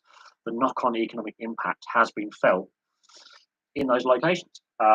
So yeah, sports tourism is a thing, and it is a noted impact, massive noted impact. Bars, restaurants, and hotels, and motels, and B&Bs, and hostels.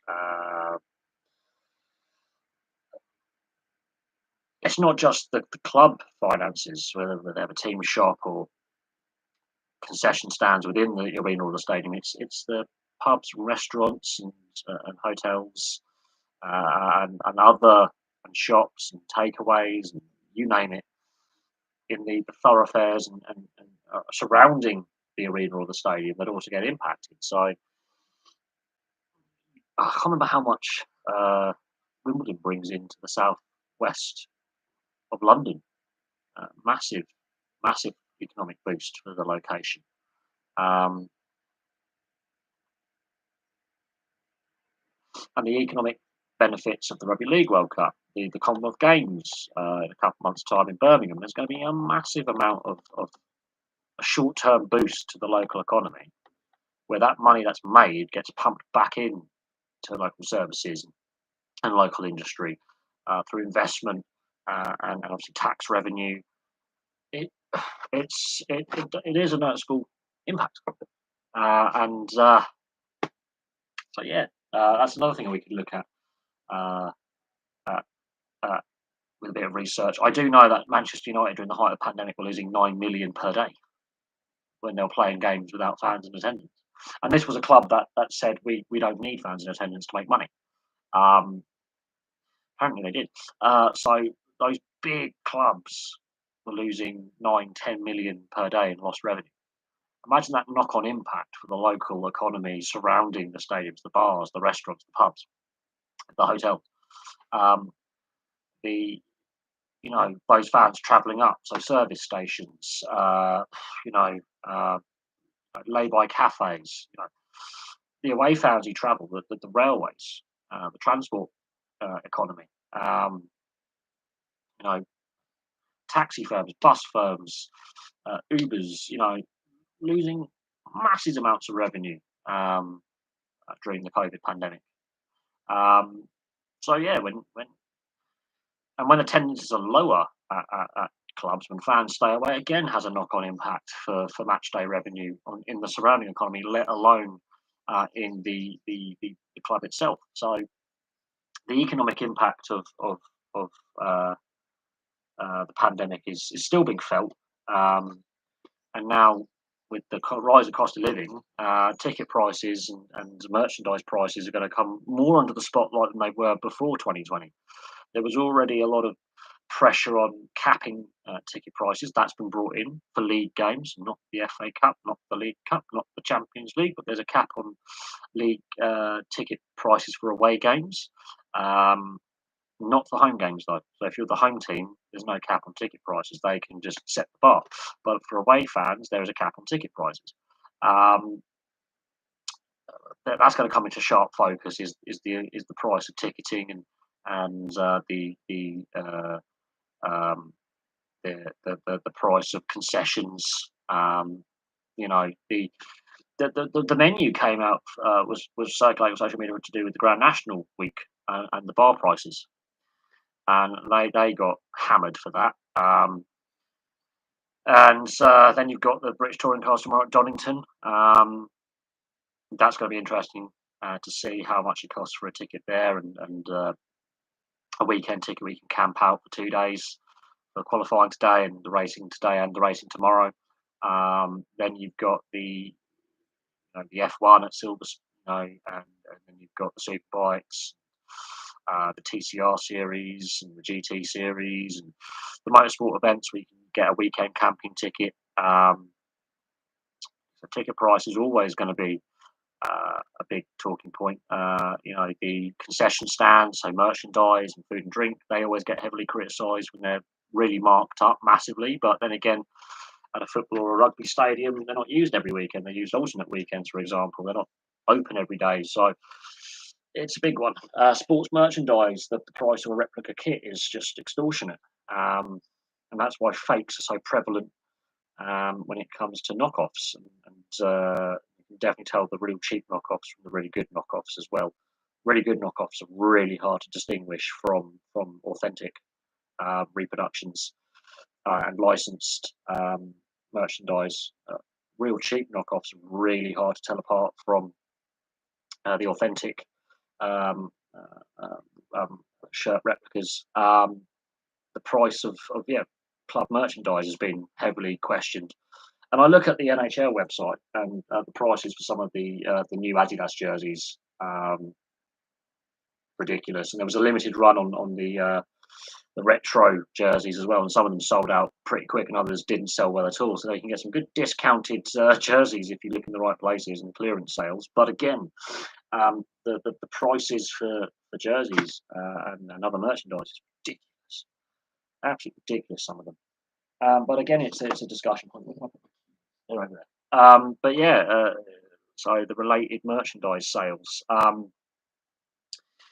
So yeah, pricing of sport, that's going to be a hot topic in the next year or so. When sports leagues and teams are trying to recoup losses, and one way to do that is to increase the amount of sponsors on jerseys in order to make as much revenue as possible. So yeah, with the debate about gambling advertising and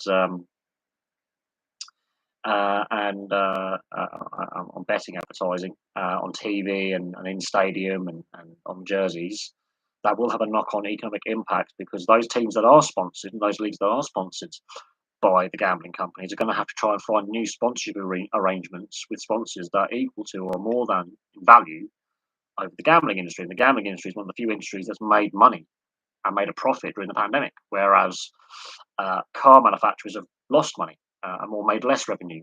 Travel companies made less revenue. Some of them have gone bust. Energy companies, some of them have gone bust. So if you were to ban gambling sponsorship in sport, and you can't find a sponsor that can equal that value of contract or better it, ticket price will have to go up. Merchandise sales price will have to go up. So be careful what you wish for if you're a sports fan, for sustainability and affordability, because it's not overly affordable. And that's where we've seen studies done where the average sports fan is getting older. Younger fans can't afford to go to games, are not willing to pay the price for subscriptions. You got a Manchester Storm training warm-up jersey for 20. That's not bad. That's not bad. That's not a bad return. I mean, cheapest I paid for a jersey, I think, £60. So that is not bad. Now, whether that was due to a line clearance or you won in a raffle is another thing, but that's not a bad return. But if you look at Man United's kit for last season, that was £140. £140 for a jersey, not the full kit, just the shirt. £140 from the club shop. Ridiculous, really. And that got destroyed on social media. There was a big backlash. But again, look at the Nigeria kit from the last World Cup. That sold out within 48 hours. They didn't make enough. They were expecting it not to be as popular, and it was the most popular jersey internationally of all time. They sold out. They could not make enough quick enough. And people were left, well, I ordered mine and there's a delay in shipping. Because people wanted to collect it. You didn't have to be a Nigeria fan. People just wanted to collect it because it was a retro design from '94. It was based off the '94 design, and people wanted to collect it. The Gigi Buffon Parma jersey for this season, £250. £250. I think it was €270 for a goalkeeping kit, because it was again in retro design. And it was possibly his last season. He's close to retirement, and people won't get their hands. Yeah, but the Manchester Storm are probably going to change their jersey design for next season. They want to do a stock clearance for insurance purposes as well. Otherwise, it goes unsold, and therefore they make a loss. It doesn't cost that much for them to buy it. They mark it up, and they're doing a clear out, and that's why you can get merchandise cheap. They're probably going to do a jersey. They're probably going to change sponsors for next season. They're probably going to redesign the colours on the jersey for next season, and they need to get cleared of all the old stock, partly for contractual reasons as well with their sponsors. Because the new sponsor will go, "Why are you selling old gear? That's not part of our contractual arrangement." They want to clear it as cheap as possible, and get stock cleared so they have space for their new stock, and they're probably going to be changing title sponsors and possibly the design of the colours or the striping on the jersey, and it's old stock, and you'll see that with a lot of teams at the end of a season. And the off season, they will clear their old stock because there's a slight tweak to the design of the jersey. Sponsors change, logos change, branding changes, and they just clear it off, do a big clearance sale. And they will still make some money on that. They don't want to make a loss. They won't discount it as much as you think because they still want to make that profit to pump back into the team. But you see it with the NHL shop; they'll have last year's jerseys. I mean, I think all the Reebok and CCM stuff is gone now. But when Adidas came in, CCM still had the rights to the retro jerseys, which you could buy on the NHL shop. That has now gone completely to Adidas now. They have sole rights of all manufacturer jerseys, but there was a period where they were discounting the old CCM designs from the 90s that were still collectible. Now, if you want to get a CCM, you have to go through a third party, and they're going for as high as £600-700 for Kachina, for example, which is highly desirable and very retro and very collectible. At the time, in the 90s, didn't sell very well. When Arizona announced they were going back to the Kachina design, fans went nuts. And with their reverse retro Kachina they had out last season, and this season's jersey, they couldn't manufacture enough because you don't have to be a fan of the team. They are exceptionally collectible, and they sold out. And now to get one is ridiculously expensive. The Oxford Senators changed designs, so all their old logo, they've gone back to their original logo. Their old stuff that you can get for like $40-50, 30-40 quid, 100 quid if you class if it's sold overseas and shipped, heavily discounted. But loads of teams will clear off their last season stock cheap at the end of the season, clear it all off, and prepare for the release of next year's jerseys and training kits and related merchandise for next season. Happens every year. There's always a slight change with sponsors and jersey design, and sometimes teams will rebrand the logo, like the Milton Keynes Lightning. The Braehead Clan renamed to Glasgow Clan. Bracknell Bees have dropped the Bracknell from the name. There's always those logo redesigns, sponsorship changes, and of course they have commercial contracts, and the new sponsors or the owners may not agree with having that old stock in place. It's outdated. It's got to go. It's a commercial decision. And when they clear it all off, it's partly to do with insurance as well for bankrupt stock, basically. And then independent third-party retailers will get their hands on it, buy it really cheap, and sell for a profit later on.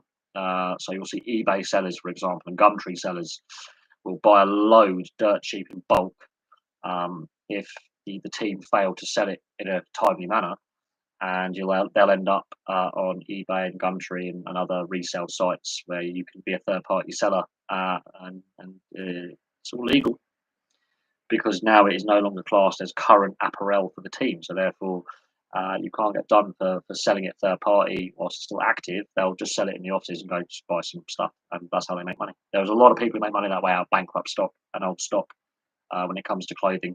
It's actually a great business model. A lot of people just buy a load in bulk and sell, and they'll make a profit of £5 per jersey or something, and not a massive minus shipping. So they mark it up a little bit, but they still sell quite well. And then there are people out there who do collect jerseys. There's a bit of a geeky trend at the moment with the jersey collecting, and yeah, it's a thing. And sports teams don't mind selling off their old last year's stock to third-party sellers for resale, because they're still making money on it, and that's their brand still getting out there to a wider demographic. But a lot of if you've got a jersey with a name on the back and the player leaves the club or retires, suddenly they drop in value because the player is no longer playing for the team, and they discount jerseys of ex-players, players who've been transferred out the club, players who've left the club. They get discounted. So the named jerseys, player suddenly leaves, um, and he was a popular player and he left on bad circumstances. Those jerseys go for dirt cheap. So if you're a jersey collector, if you collect sports jerseys and sports memorabilia, you can make a killing in the summer. Absolute killing. If you're a seller, a reseller, um, and it's a retro jersey or a change in design, you can make a killing, especially if they're very popular jerseys that were very hard to get hold of. Whether it's morally right to buy in bulk is another thing, but at the end of every season, clubs will change their jersey design. Not every fan is happy with that. Some clubs don't change their jersey design. Some clubs have said we're not doing a redesign of our jersey for 2 3 years. We don't think it's fair on our fan base, etc., etc. So they're willing to take the financial hit of selling less, but then they don't have these clearance sales, so the price of the jersey will roughly stay the same once it's been delivered and is there. It all then depends on getting that named jersey when a player signs or a player leaves. That's when it becomes a different thing. But no, all in all, it's capitalism. But you can get some really good deals at the end of a season if you are a bit of a spendthrift or a bit more cautious with your spending on your sports merchandise.